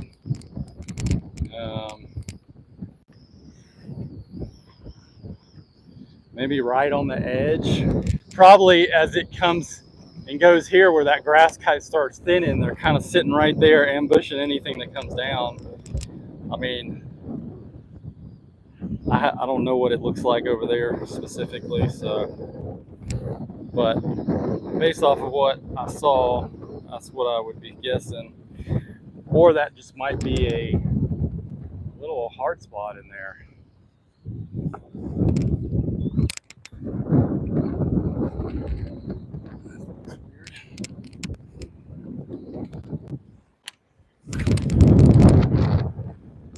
So we might need to go back to the bigger worm. Smaller bites on the regular trick worm. So just gonna have to fish this really slow despite all the wind.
Well, that's a no-go.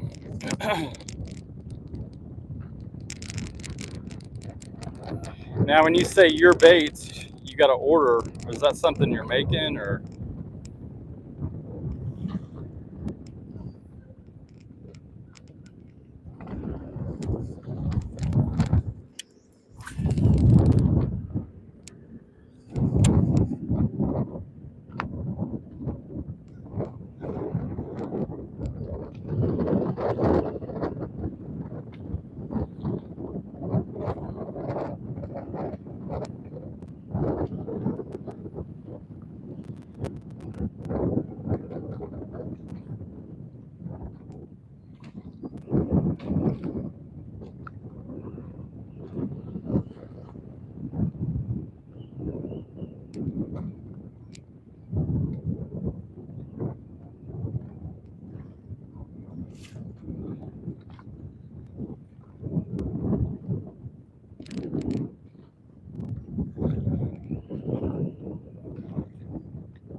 Well, there's some fish over here, but I don't think there's a ton.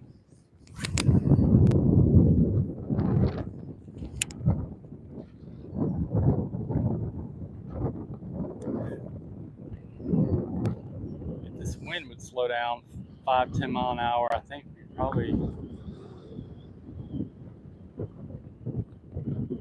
catch a few. There's some. Let it go.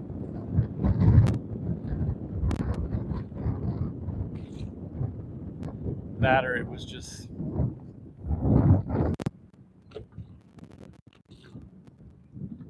I think that was a bite.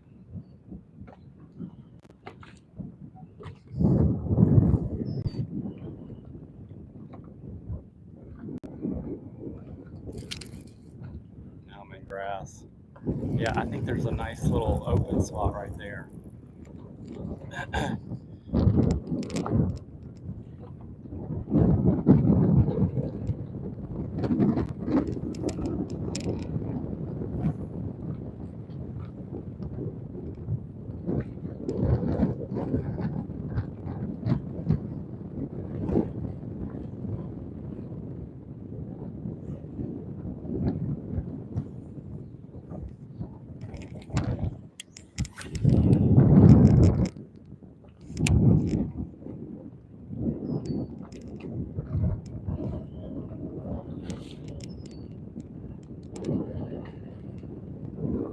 Getting a little more sun, that might help too.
thing, this wind, the bait's not staying in this little sweet spot long enough.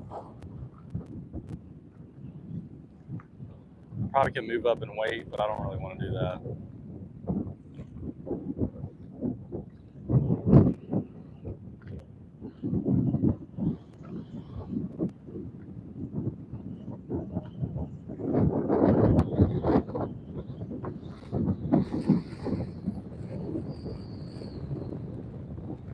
Now this is why I said spot lock is priceless. This would be hell if I didn't have spot lock. And I've done it. I did it for a long time.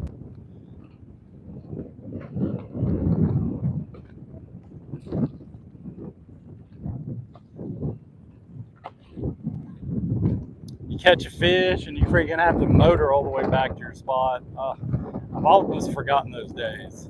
Sometimes you got to remind yourself of situations you lived through and appreciate what you got.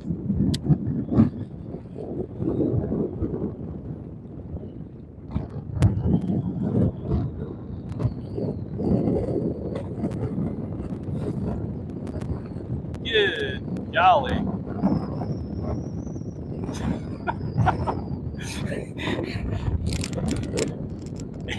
There's a 25-mile-an-hour gust. Come on. Oh, we're gonna get bit right here. Yeah, there's a bare spot that once you get out of the grass, but if you don't get bit, you get into, I think, probably the next layer of grass, possibly.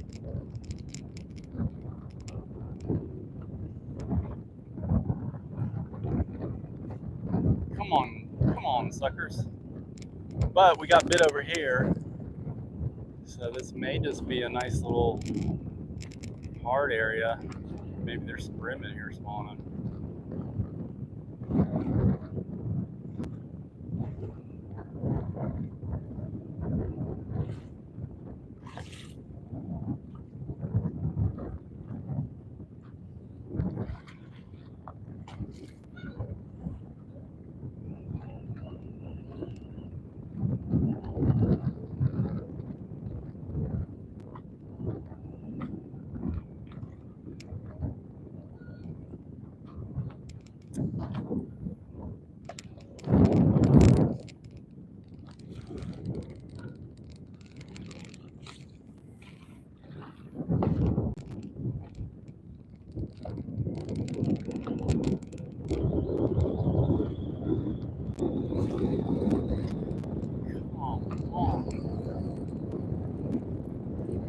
Well, a couple more casts and we'll keep it moving.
Maybe they've dropped down deeper.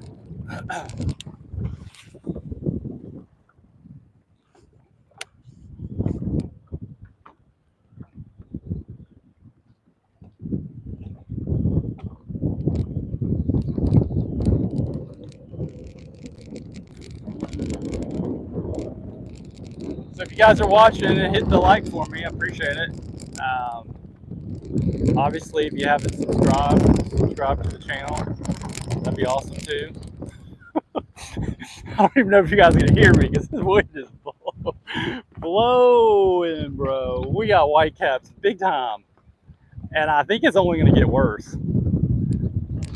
That's kind of why I was a little eerie about. I wanted to get out here. I needed to get out here early. I didn't want to because I wanted to sleep. I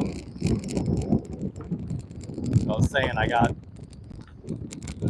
2.5 hours of sleep before my trip yesterday, and I was out there, and it was what 10 to 15, but it was every bit of 15.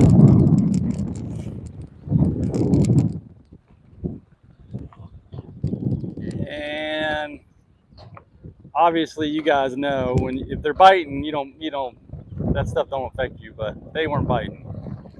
We caught some, but could have been worse. Well, let's work this way, and then we're gonna move. There he is. Oh god, that might have been a brim. I think he got my worm. Son of a. No, I didn't. Maybe we do have. I'm thinking that's what we got over here. We got some brim. That felt like a brim bite. Which, that's good. That's good. I just gotta not get so antsy.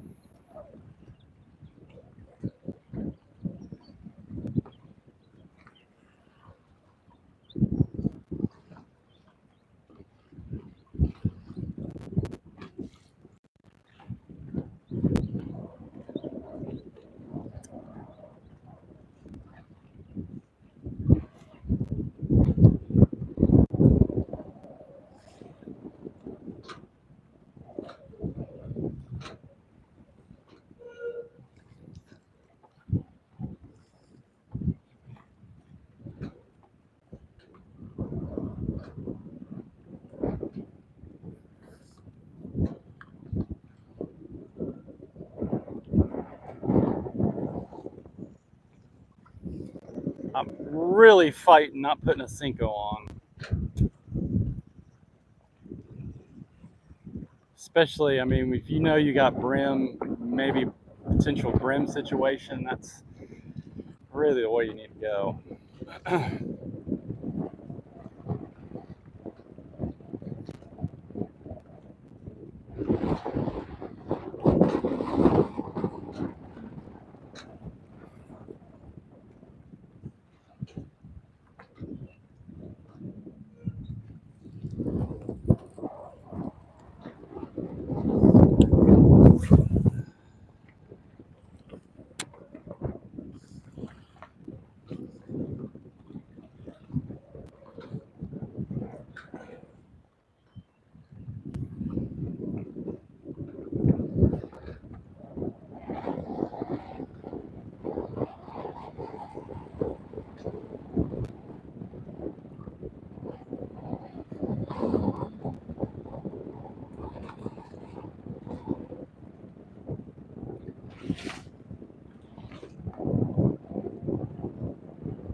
Man,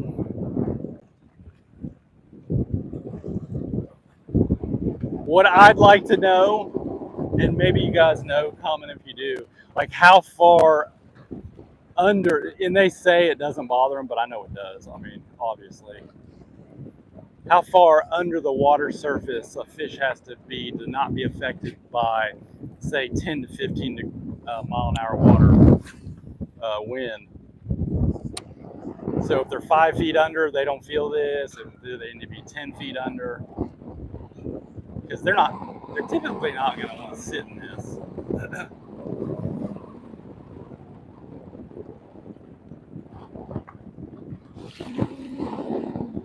Unless they're chomping on a brim bed, obviously.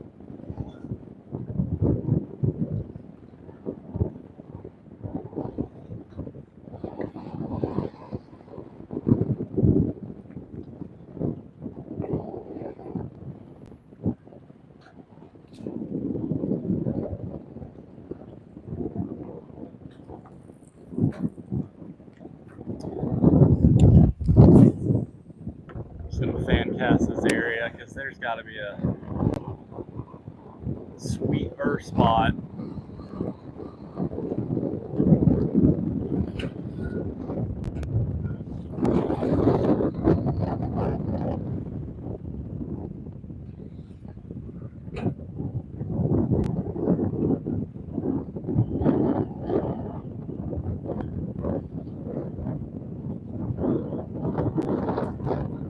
Now, where I'm wanting to go is right around this corner.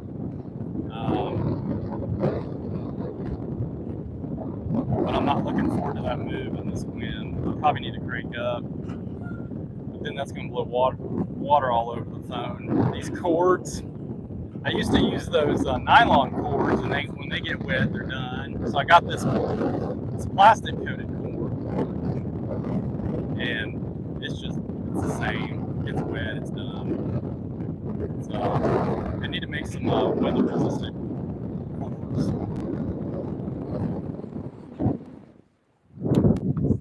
Let's go deeper in this hole, see if they've moved out.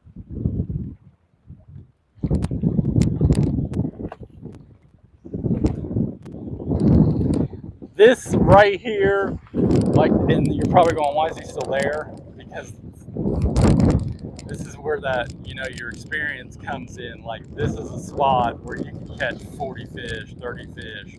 I mean, I'm just surprised we're not catching more than we are. This is textbook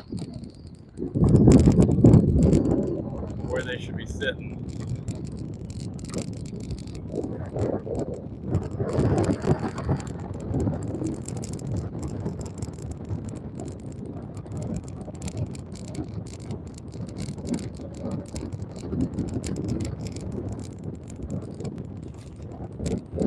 And I'm guessing if we had a pressure system, that's the situation we'd be having right now, but we ain't got that.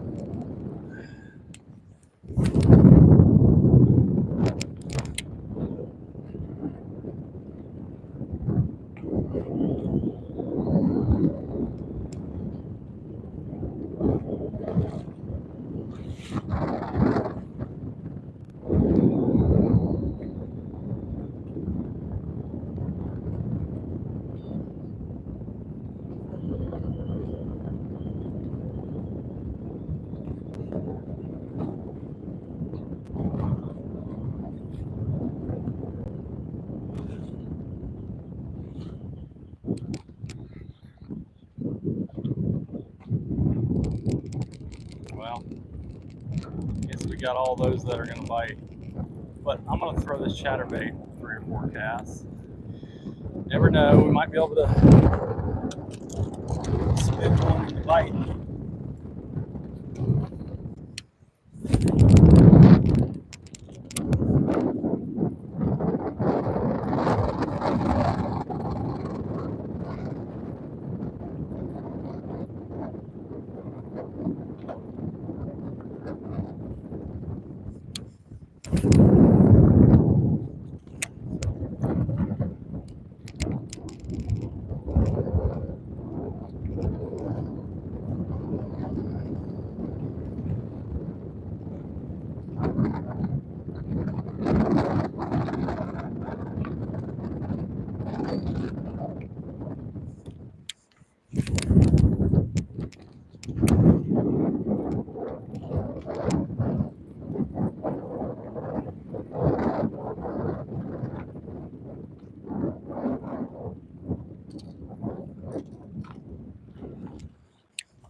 Nope.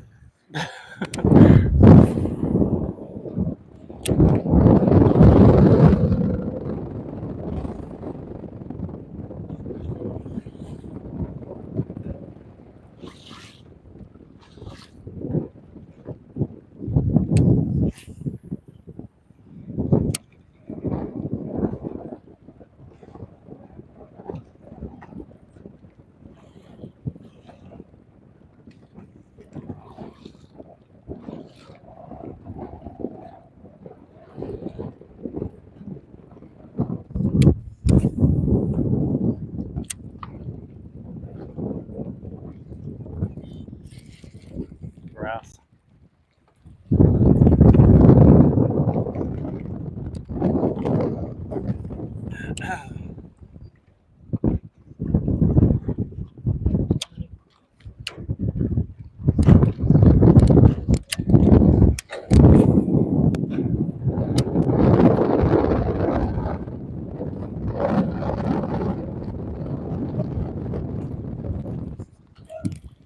Grass.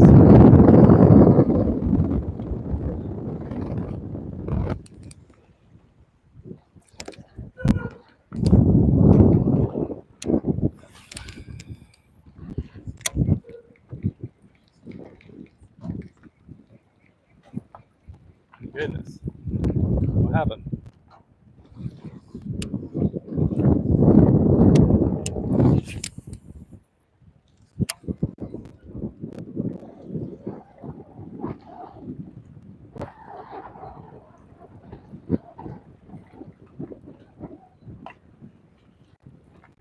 All right, we're gonna do our best to move.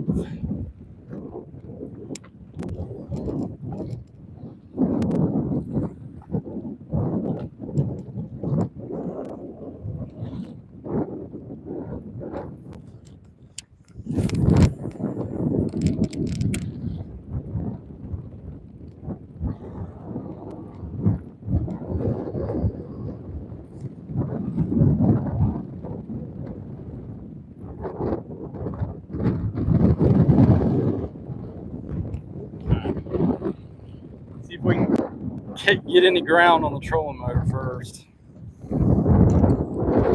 Make some gas down. Let me get some water. It's not super hot, but you start forgetting about drinking. And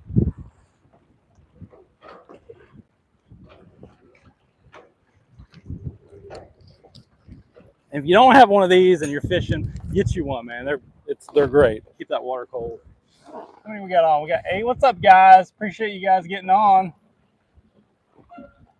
Yeah, custom soft plastics. I have close to 30 different molds. I've been getting into the real custom open pour base lately. Also making hand tie swim jibs and flipping jigs. Sweet. Gotta send me some, dude. I love my spot lock. Yeah.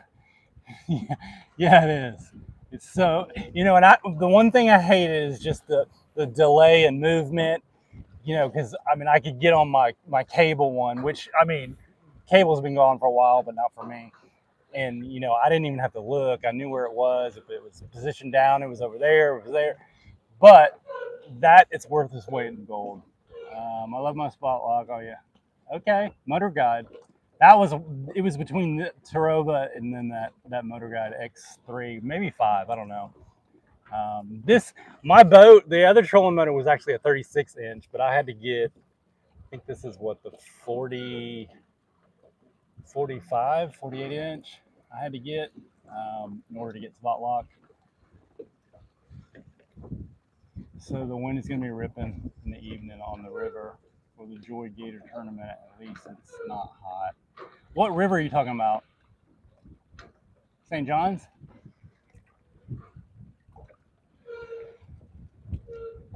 Yeah, it is windy as we're in Florida. Yeah, it's windy as a mofo out here.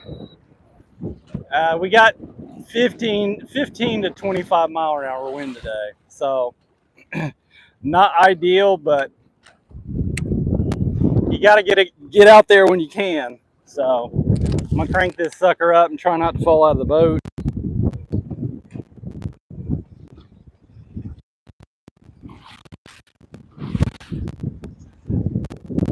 I'm gonna try to move that way. It gets shallower up here too.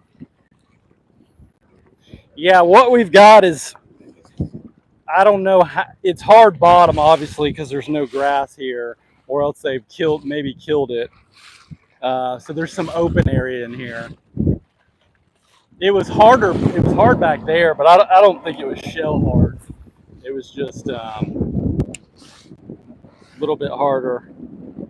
So think that's what kind of was playing into that area.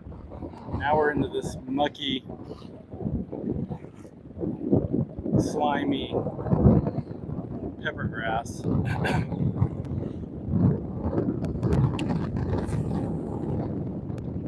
I'm going to try to just controller motor over to this next spot. I could crank up, but it's going to get water all over the phone, and it seems to be hooked up pretty good, so I don't want to mess with it.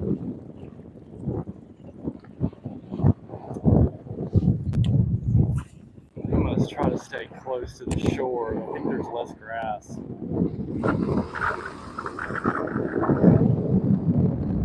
What I've heard is that, or I heard it somewhere, or maybe read it, that they're working on programming them so where you can dial it in so where it just does that instead of we'll keep going around. I would like that for my cable, because when I'm on a spot lock, I worry about it spinning around too many times, and I think I got enough length on my transducer, but after about 2.5, this cord up here, the power cord, gets pretty tight. But yeah, they're getting it, so then it's a lot more reactive back and forth, which I would like that. But I'll be honest, backing out of situations up shallow, before you'd have to reverse it all, and you guys know, now you can go 360 and just reverse straight out, which is really nice. It's just like anything, you gotta get used to it.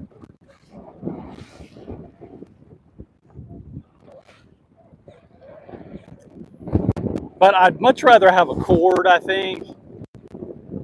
And I know it's a safety feature, but once you lift the motor up, it doesn't operate, which, you get stuck out on the lake like I have a couple times and can't crank up. It was kind of nice to be able to ski that boat onto the trailer.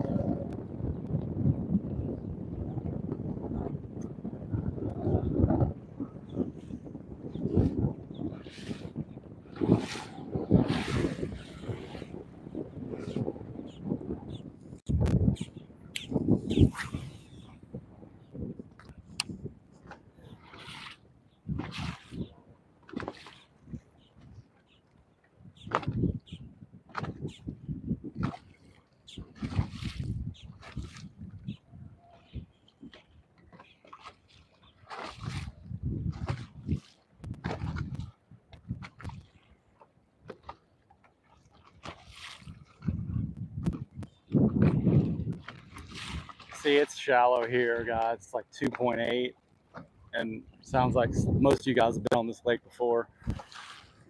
Man,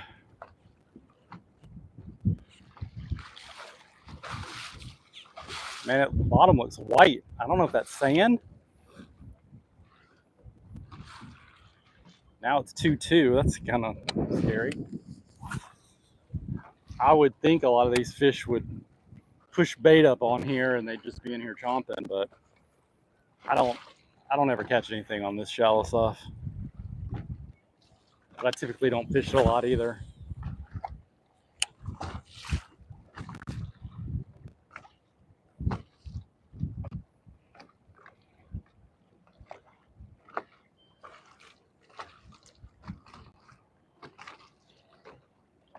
Oh yeah, should have came in here earlier.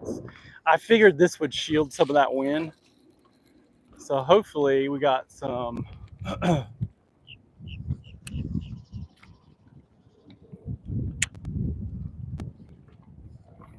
some fish on this spot.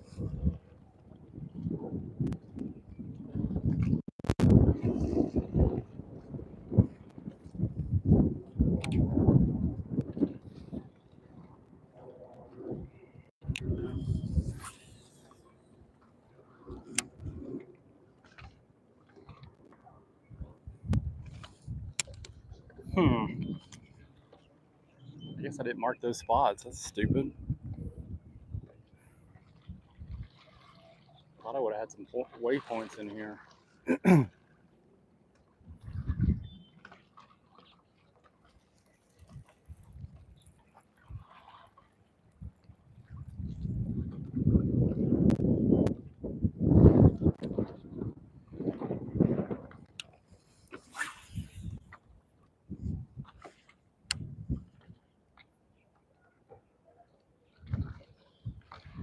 Wow, so there's no grass right here.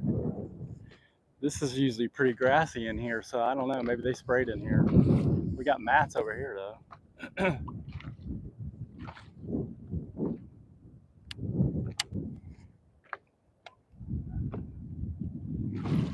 Wind's a lot better, that's for sure. I would think these fish would have moved in here.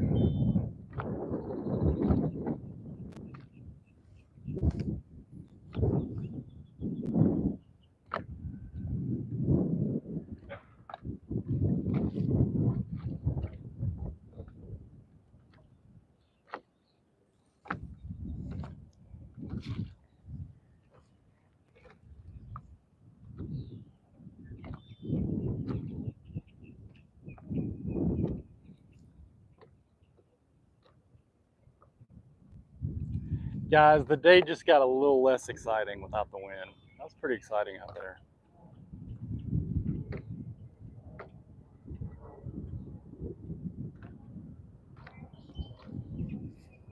If we don't get bit here, I'm going to be shocked. There's a lot of bait suspended though.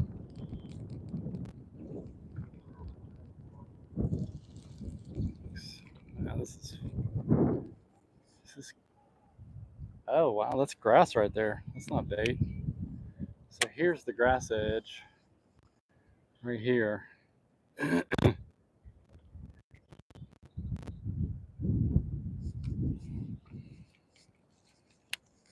So we're going to try to work this edge down this slant and around this edge here. I'm not seeing any, unless that's some on the very bottom, but it doesn't look like it.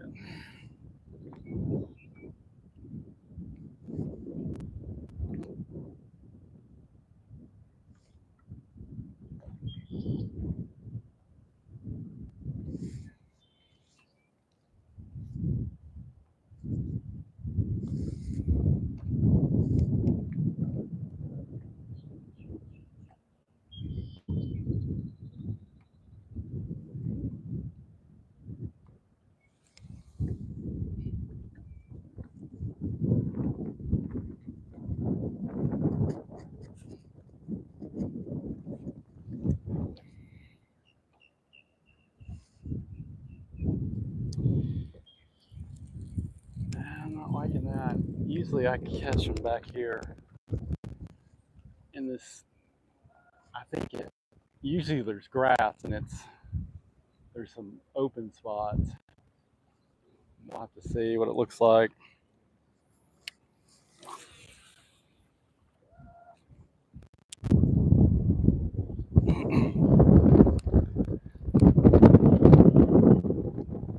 Now, if we don't get back bit here, yeah, I'm gonna guess it's we're not in the right areas.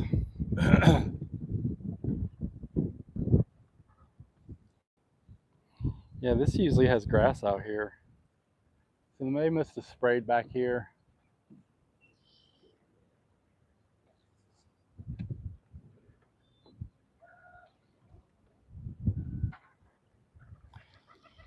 The video I did this spring out here, it was probably the worst I had ever seen it.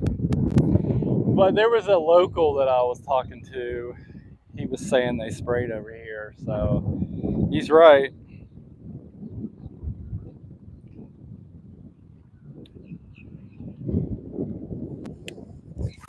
We'll just work some of these edges.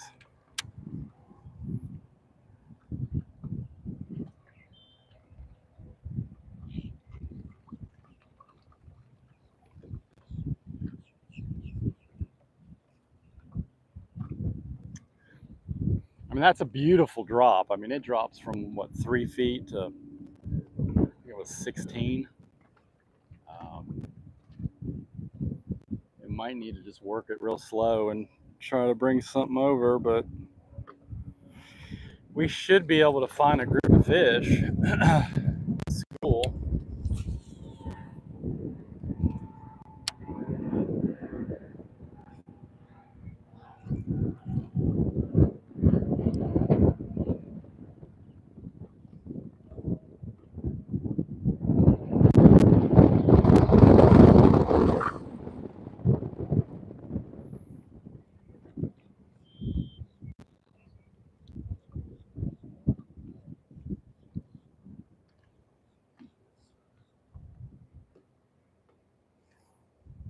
There's some bait,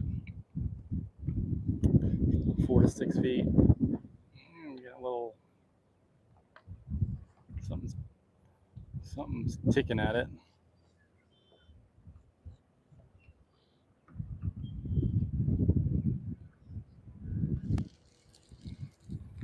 Something just dumped over there.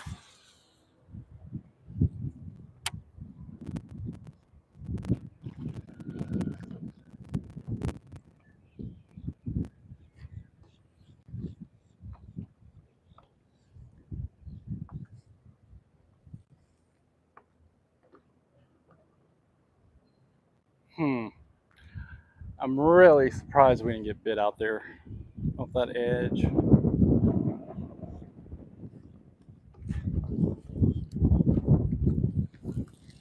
All right, we're gonna lighten this weight up.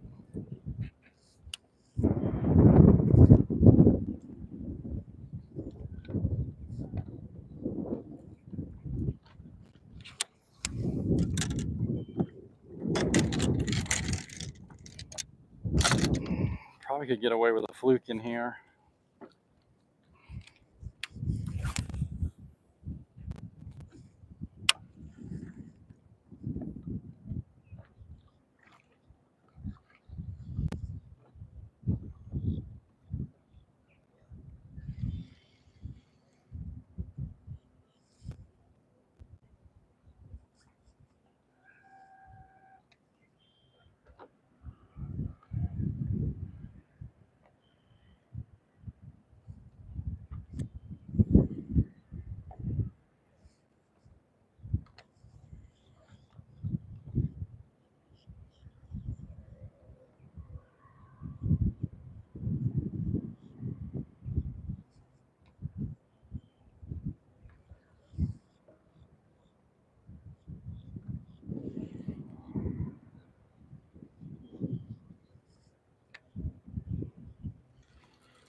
There's my waypoint. I knew I had to have one.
grass out here.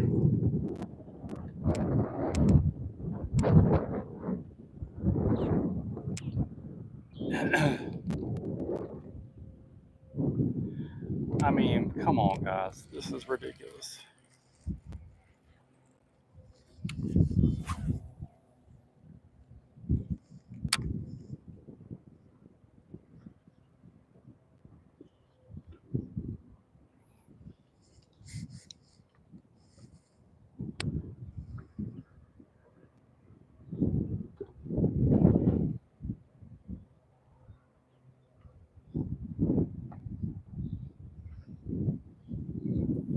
This water is not that clear, which typically isn't in here, out in this deeper area for whatever reason. Probably because all the wind it gets all the blows everything in here. But usually there's a good area.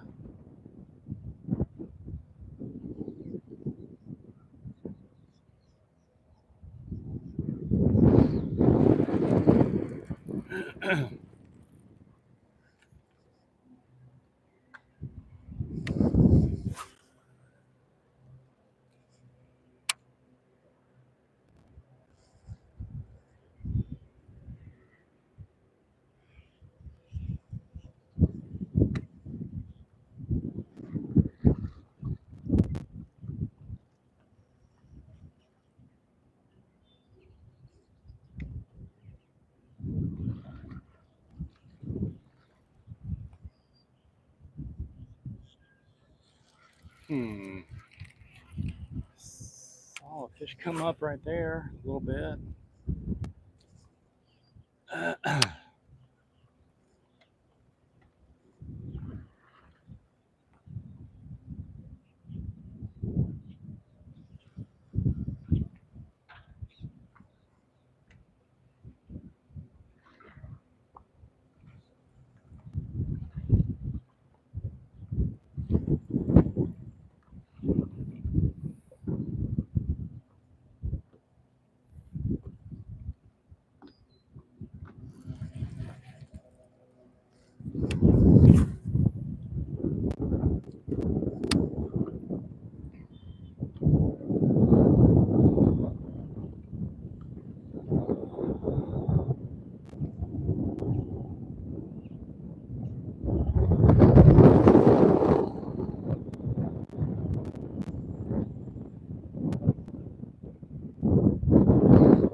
There's definitely fish around here.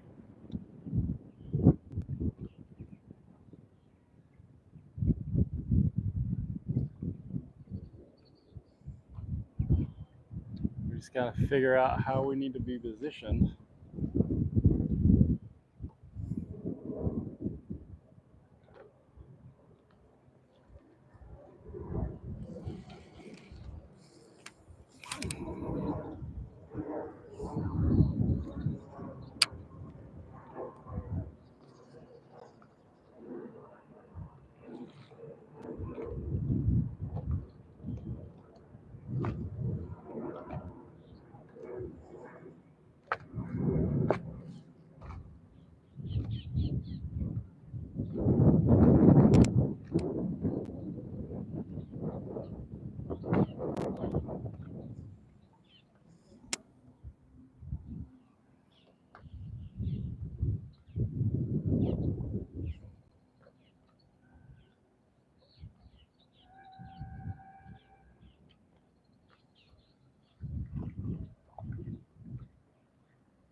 Fish just aren't biting deep for some reason.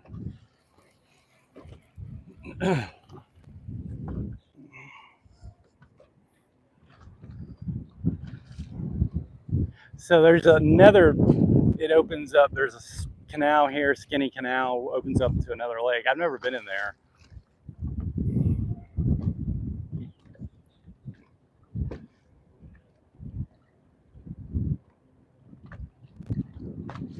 Seemed like last time out somebody commented to go in there and fish the pads.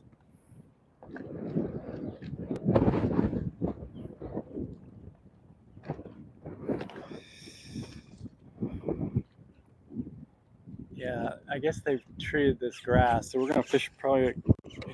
We're gonna try to find a grass edge and see what there is. It gets deep over there. There's several little deep holes in here.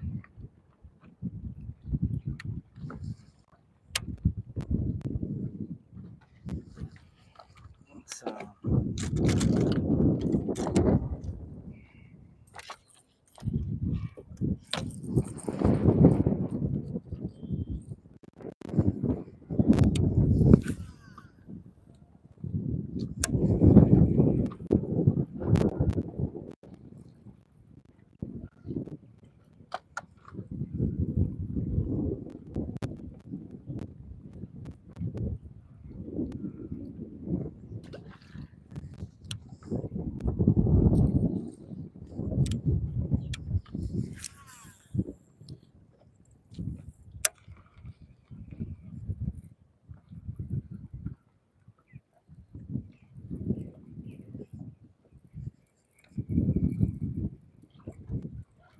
come on, really?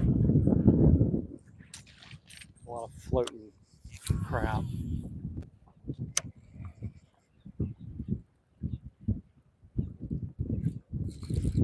Grass.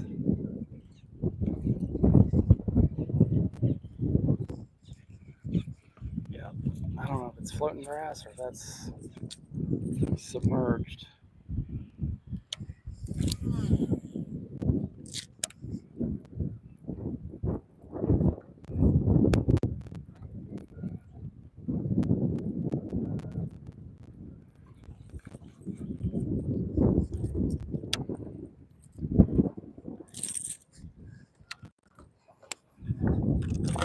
Either way, it's not working.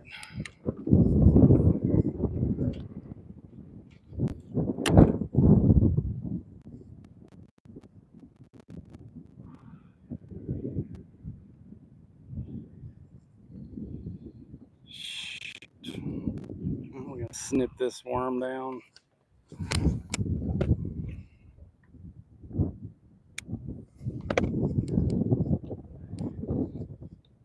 It's interesting if you read the description of this Z-crawl worm. They put it down as a finesse worm. It's pretty impressive. Their little write-up.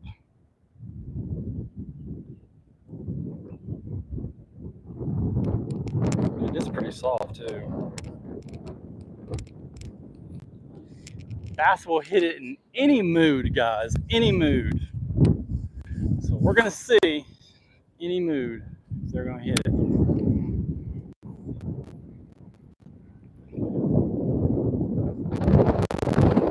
We've been hitting it in any mood today.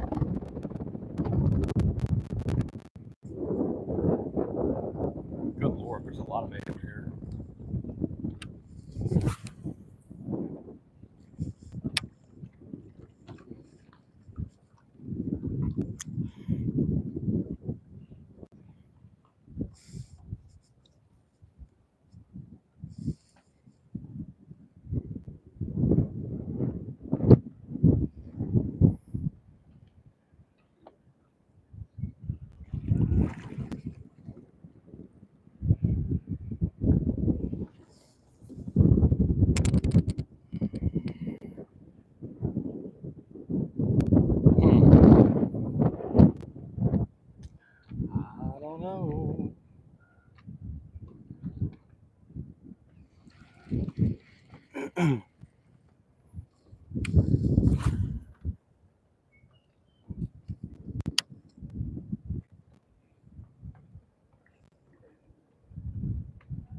watermelon Cinco on and just go to work.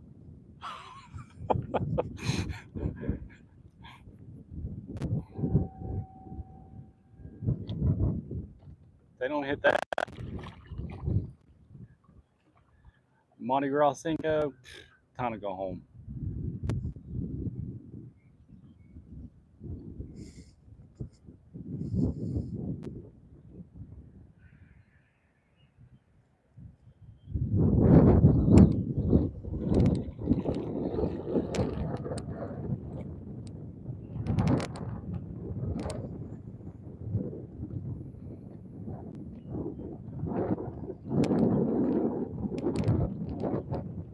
There's a lot of bait sitting on that edge. But fish aren't active. I think they're just shallow. So those bites came in what? Probably 4 to 6, 7 feet.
I don't know what this stuff at floating is.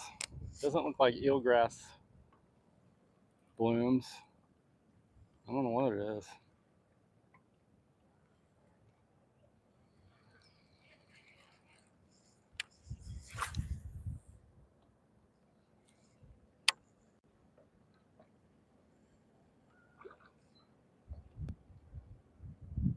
Pretty mats though, look at those. I'll be honest, if I and I hate when people say I'll be honest. I'm always honest to you guys. You know, they say, you know, fish pads when you hear the popping, which that popping a lot of time is just the water hitting the pads. Um, Man, I'd never fish pads, and I don't. I mean, because it's so hit and miss. I mean, like it's very. Now, if I just saw fish busting in there, then I would fish them. But I've never seen that. I've never been in an area where I'm like, oh my God, they're really busting in the pads or busting in their mats. I mean, or hear the brim popping in the pad. Never heard that.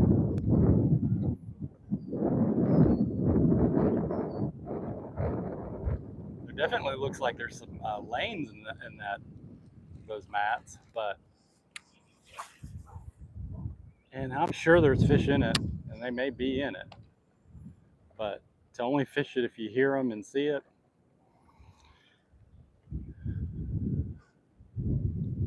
That's a lot of fish doing a lot of something.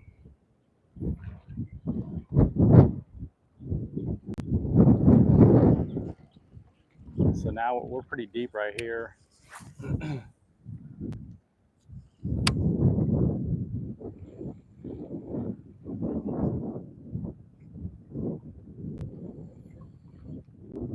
mean, I'm guessing those aren't floating mats, but I'm not sure. I know that area is really shallow right up in there, and that's scum.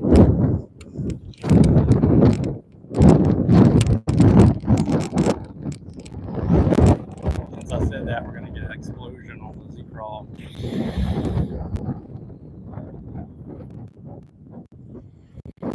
There's some activity.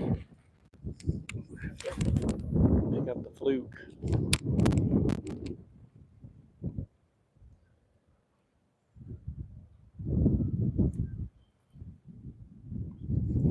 It's deep here though.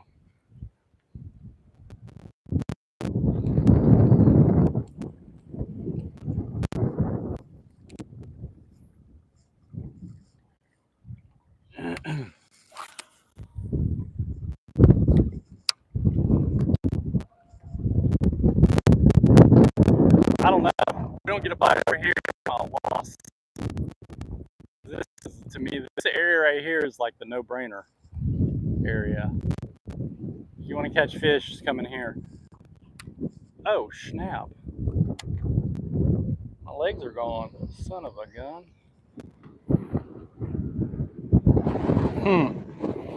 That's weird. I don't know if I snagged him up on that mat or... Well, that's crappy.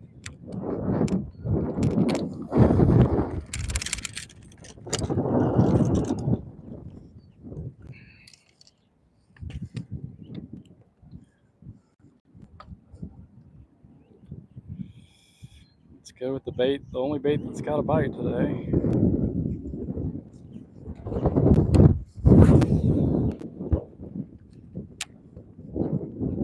Now my best fish came in this area. They were schooling. First time I ever came here. Got a good one. Oh, three and a quarter, I think. Pretty. Perfect bass.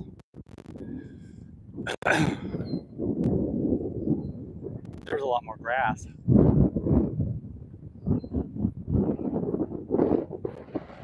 They've obviously cleaned this out, other than the fact that you got these mats, which is kind of weird that that's still there. But yeah, I'm not seeing, there's no grass out here.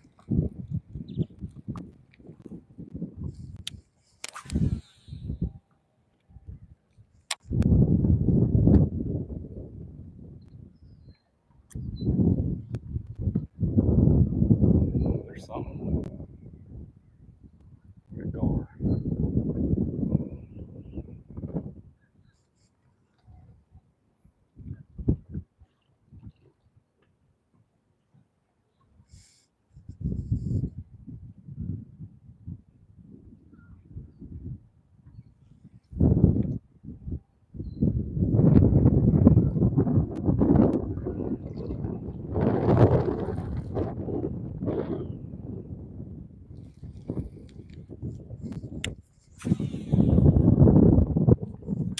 It doesn't get any more finesse than a trickworm.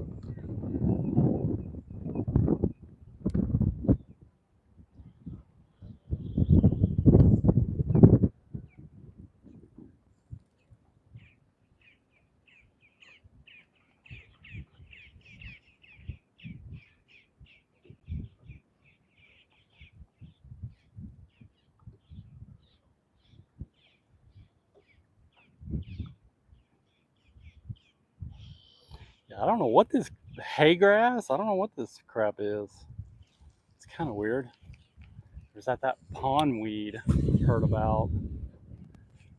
That stuff will jack a lake up.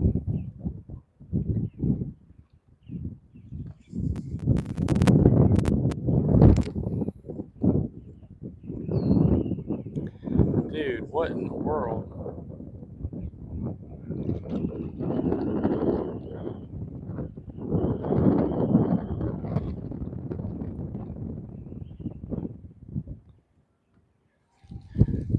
These past 2 days have been humbling. You know, you leave the lake and you go, man, bitch about catching 15 fish.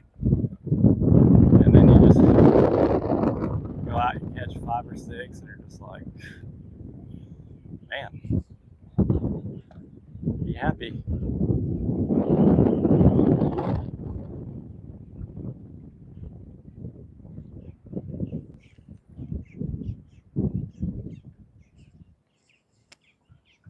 Is the camera froze? Oh, no, it's still on. All right, well, the only thing I think that we're missing is the top layer. So let's throw this little fluky around. For some reason, this lake, they like the fluke.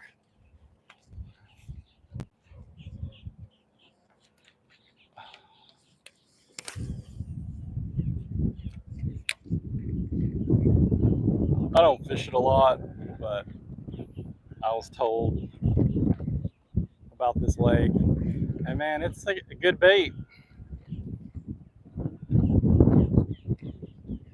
You can't throw a whole lot of things really thick. It's a good bait.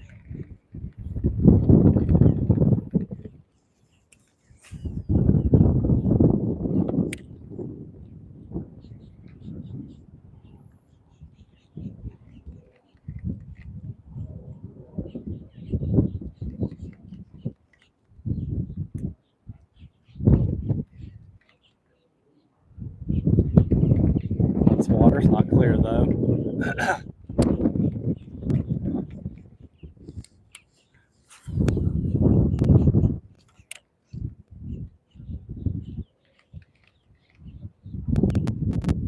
I mean, these fish should be in here. They should be in this canal.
Reel casts really good. I mean, I don't know how to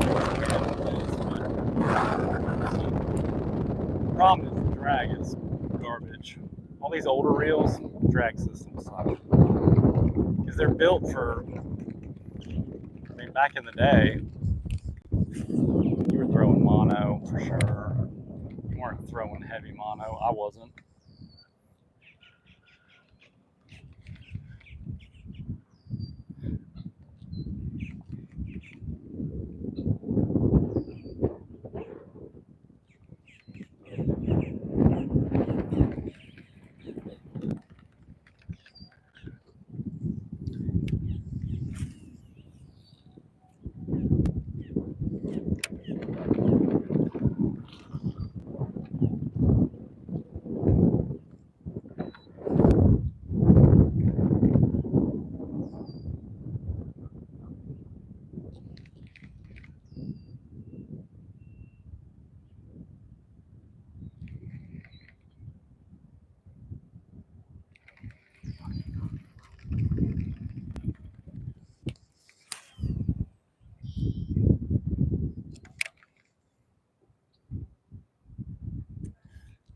And I just give it 2 or 3 twitches, watch the line.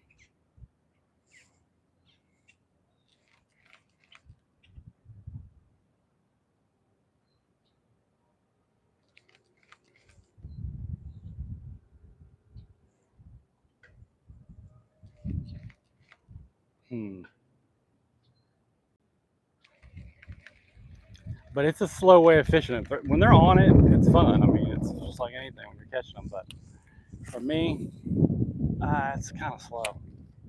I mean, worm's slow, but I can drag a worm all day long.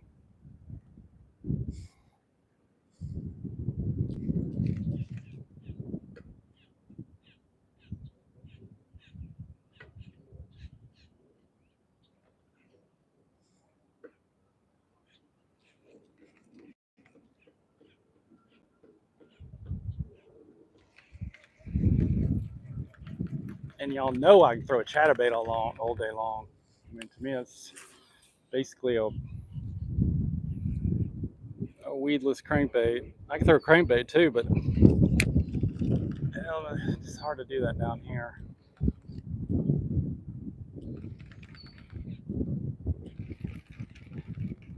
I don't know how many. You guys fish the Butler chain? I've been there once. I did pretty good. I've been thinking about going back out because I hadn't been there in so long. Just don't hear a lot of stuff about it. Try to go to places that I think people will watch. I don't want to, you don't want to waste a day making a video on a lake somebody's not gonna watch. But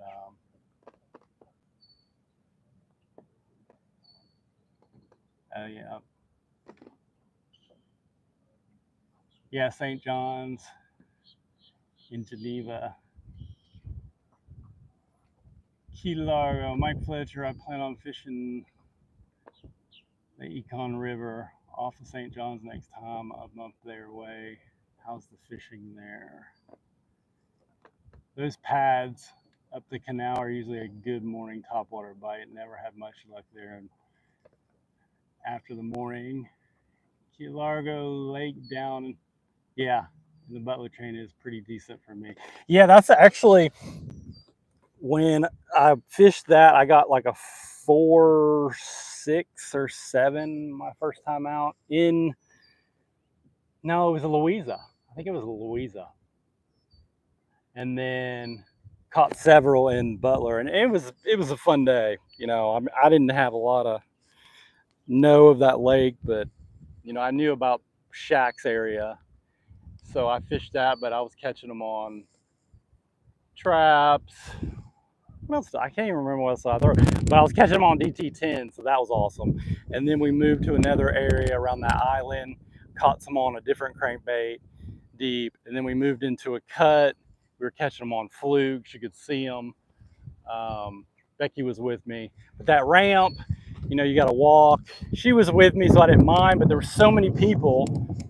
I guess it was on a weekend out there, and then I think the weather got bad. They all ran back to the ramp, and the worst part was, you got that concrete ramp. I left her with the boat, and the boat's beating against the concrete, jacking the side up. So yeah, I haven't been super excited about going back there, but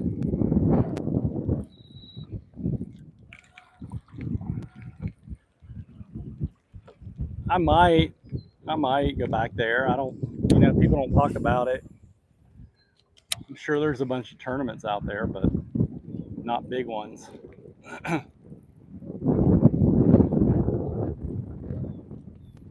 And from what I hear, it's just a lot of small fish. That's what people say.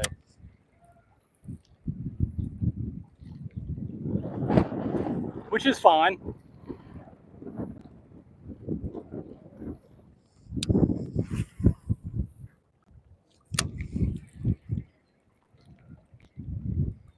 It might have been down. I can't remember. It's the one, I believe it's the one right before.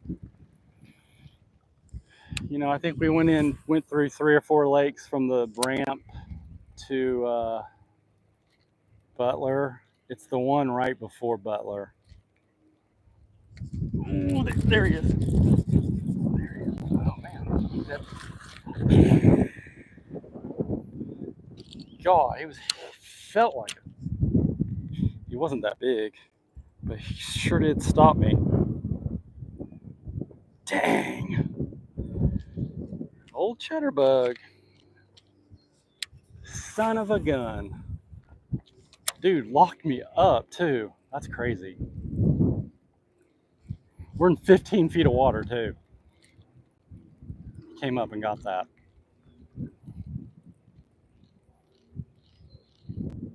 mean, he's probably 2.5.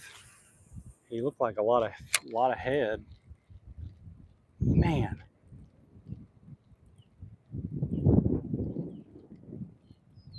I don't usually lose a lot on chatterbaits, but when I do lose them, it seems like you start losing them.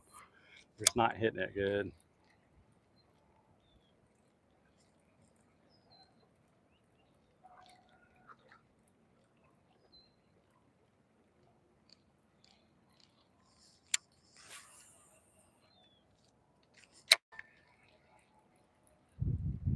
It's kind of surprising. I wasn't even paying attention to the depth. I mean, this is where this deep hole is. Shallower up here, it's like 6. So he came up to get it, or out.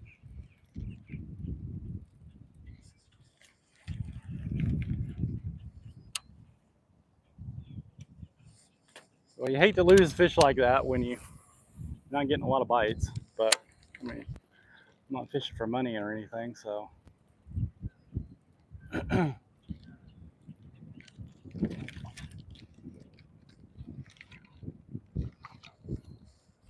Huh. There's definitely some alleyways in this mat, but I'm guessing that's from people fishing it.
Goodness, that stinks. I wish I had a swim bait tied on. I need to start keeping one.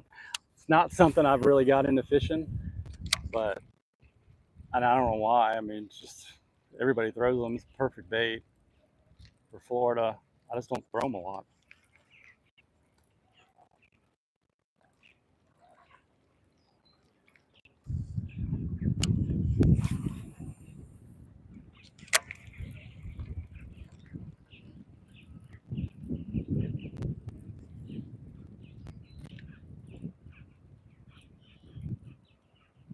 I did at Kenansville though. I mean, it's one of those areas you got to throw them. But I caught more fish on the speed worm, so whatever.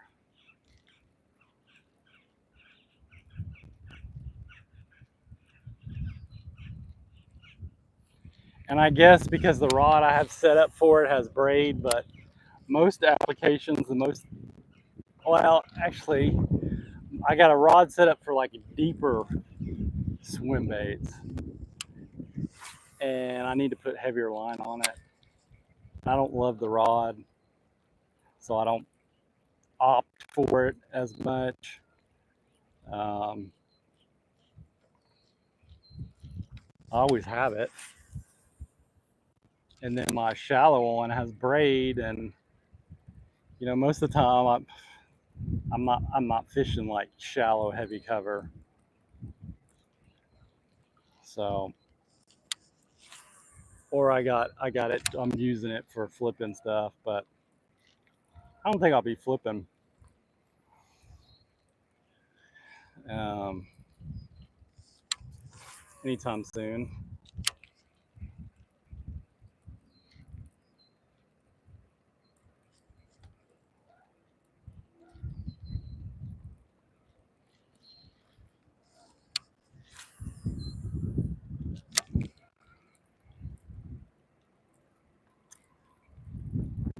Maybe they're just high in the water, come up into these mats.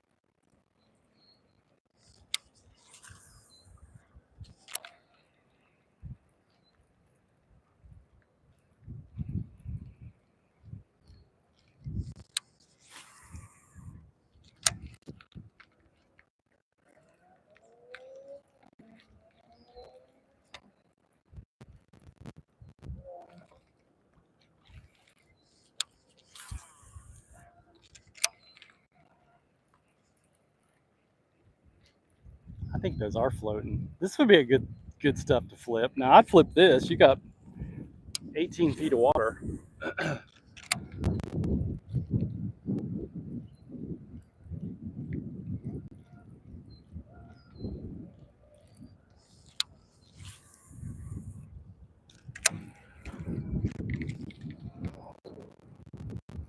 There's a gar.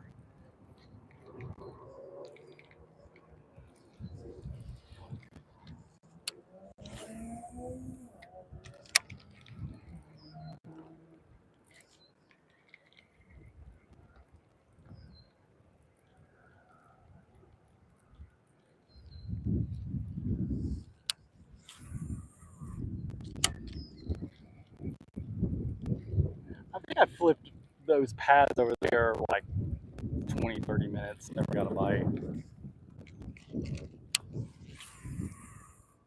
There's some decent shoreline cover over here on this lake, but it's shallow. It's clear lake. It's clear, so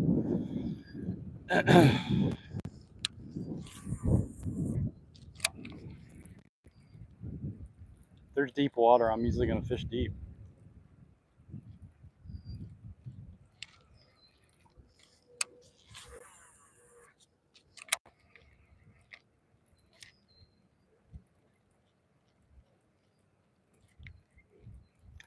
Now, I'll be honest, I wouldn't mind throwing a frog up in there.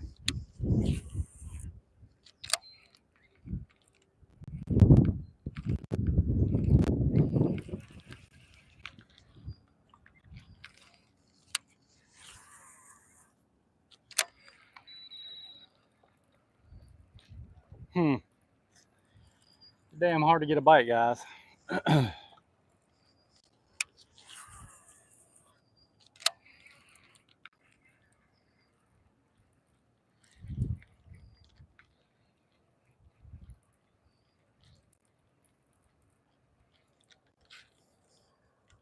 Not seeing any activity.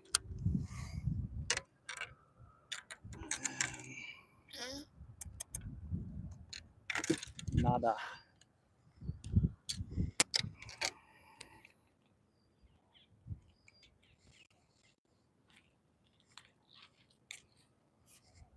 I was gonna go to. I don't know if you're still on Key Largo. I was gonna go to John's Lake today, but I don't like fishing out there when it's windy. That lake gets super windy. So shallow.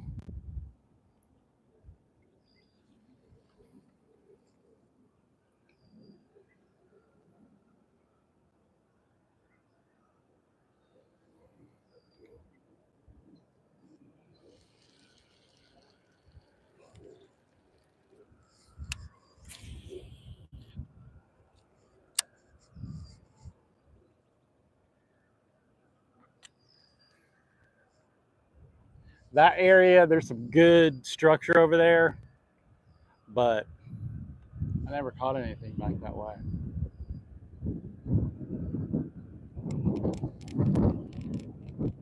I mean, this is my third time here or fourth time, but so I mean, I don't have a lot of history, but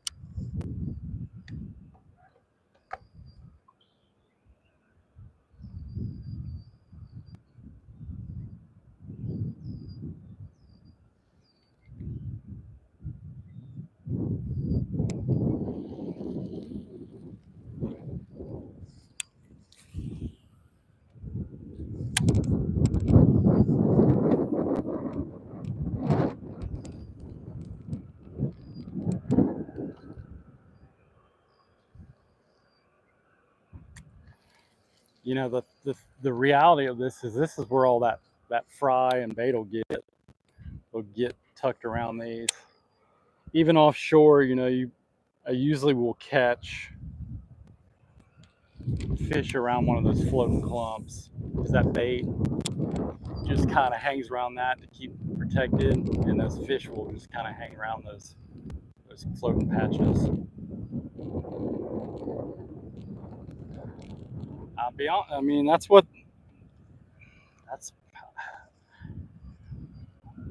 probably where some of the action's going on right here on this lake right now.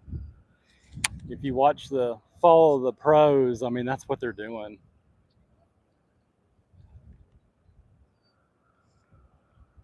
This time of year, it's usually what they're doing, flipping these mats, frogging. That's what Jordan Lee just did.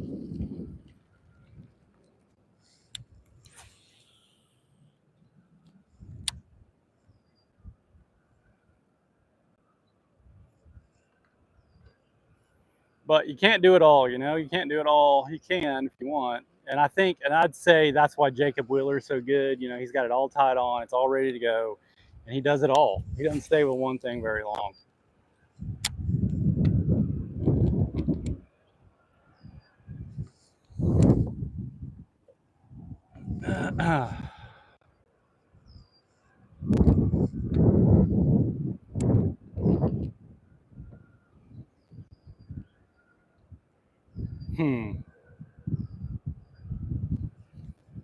Well,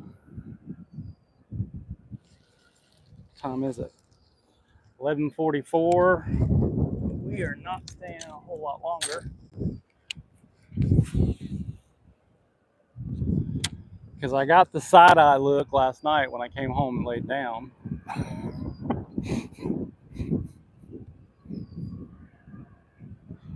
If you guys know what I mean. Dude, 1.5 hours, fish all day. I was tired. Jeez.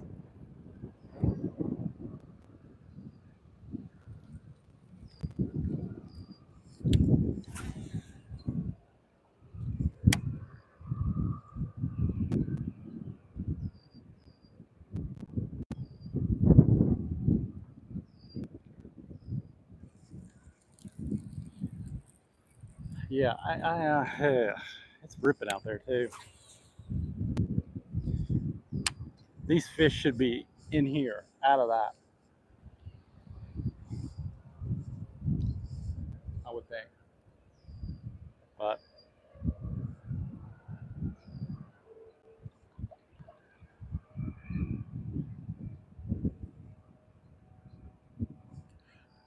now this is a good hard area. I caught up several during the spring. Spawning bass over here. So these brim probably are spawning on this too.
Well, days like this is when you realize why they call it fishing and not catching. But I'll be honest, I've been catching for quite a few months. For some reason, this is typically when I slow down, I struggle, and I fish, and I like to fish deep. So makes me think I need to start fishing shallower when it's hot.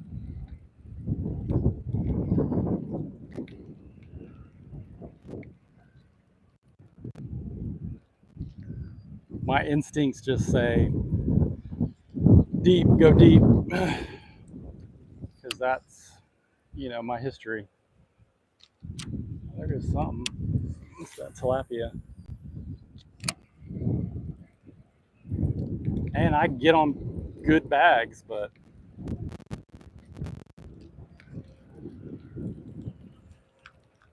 or don't.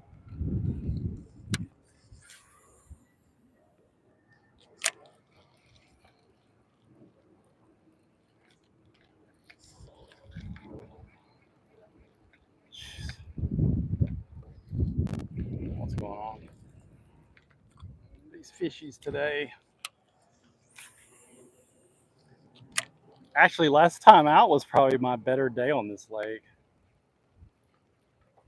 I mean, not for size, but just for numbers and ease of fishing. When I did the last live I did out here, I think I caught, I don't know, 13, 14.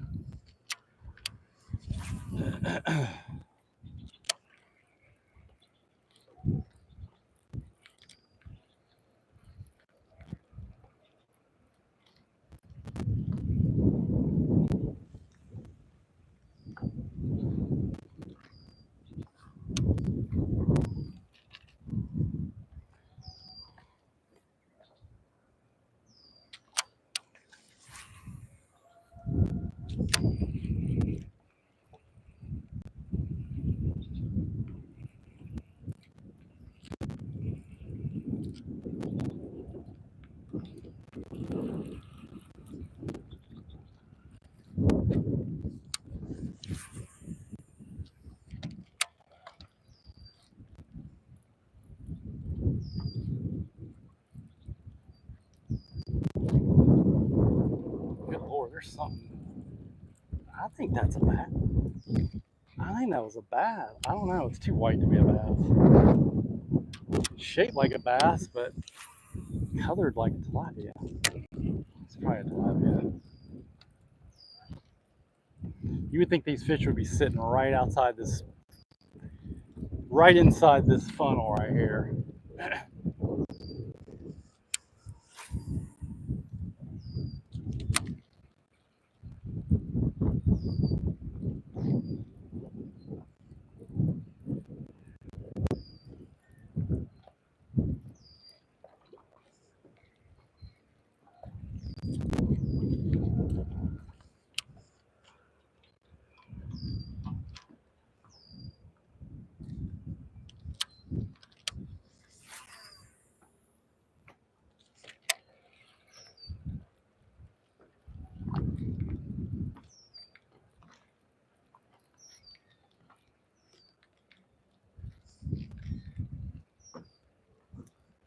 A lot of grass over here. How many we got on? Sorry guys, it's not been a productive day. Got 3 on here.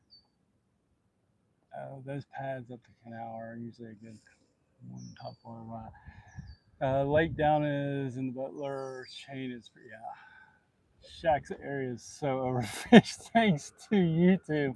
Oh really? Yeah, and it's I'm trying to think who I saw fish that. I think it was what's his name? He guides out there. CPF Lures. That's where he fishes. And there was 2 guide boats there, and they were whacking them, but they had shiners. Anyone had tips on where to fish the St. John's area, Palatka? I don't have any. I've never been up there. Bmaz Lake, Yale Lake is a fun lake. Yes, sir. Hi, April Wolf.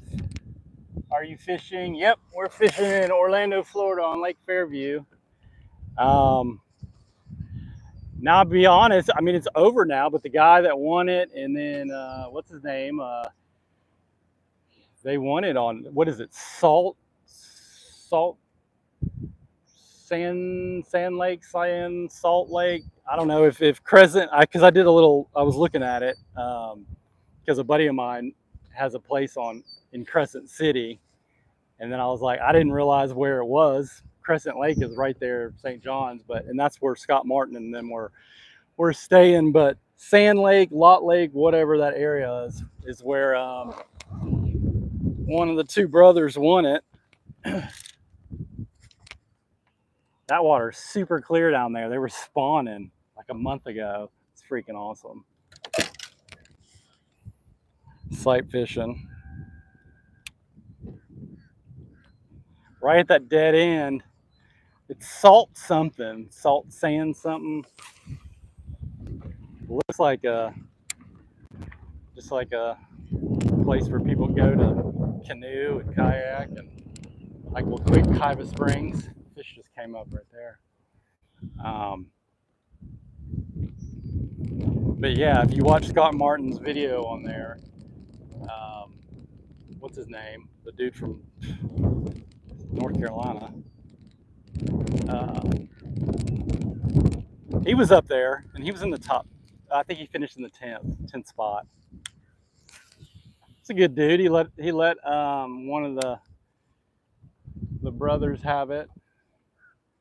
The guys that are from up north.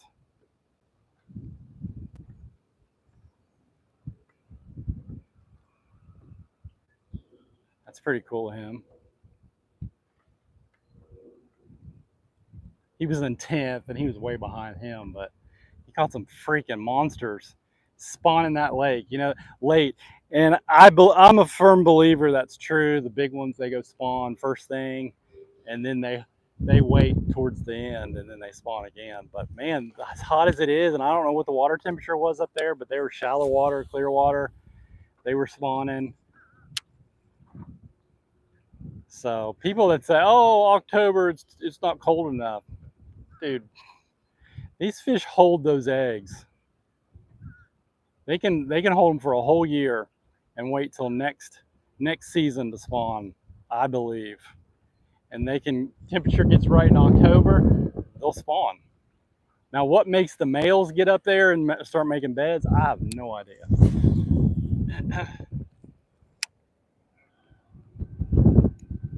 But like the one I caught a pier on Lake Yale, and that fish was not, I was thinking because it was 3 pounds. It was probably a male. It was skinny. I've caught one of my bigger bags, 20, I think it was 23, 24, was in May or June, fishing some offshore grass point and up in it. I'm pretty positive they were spawning.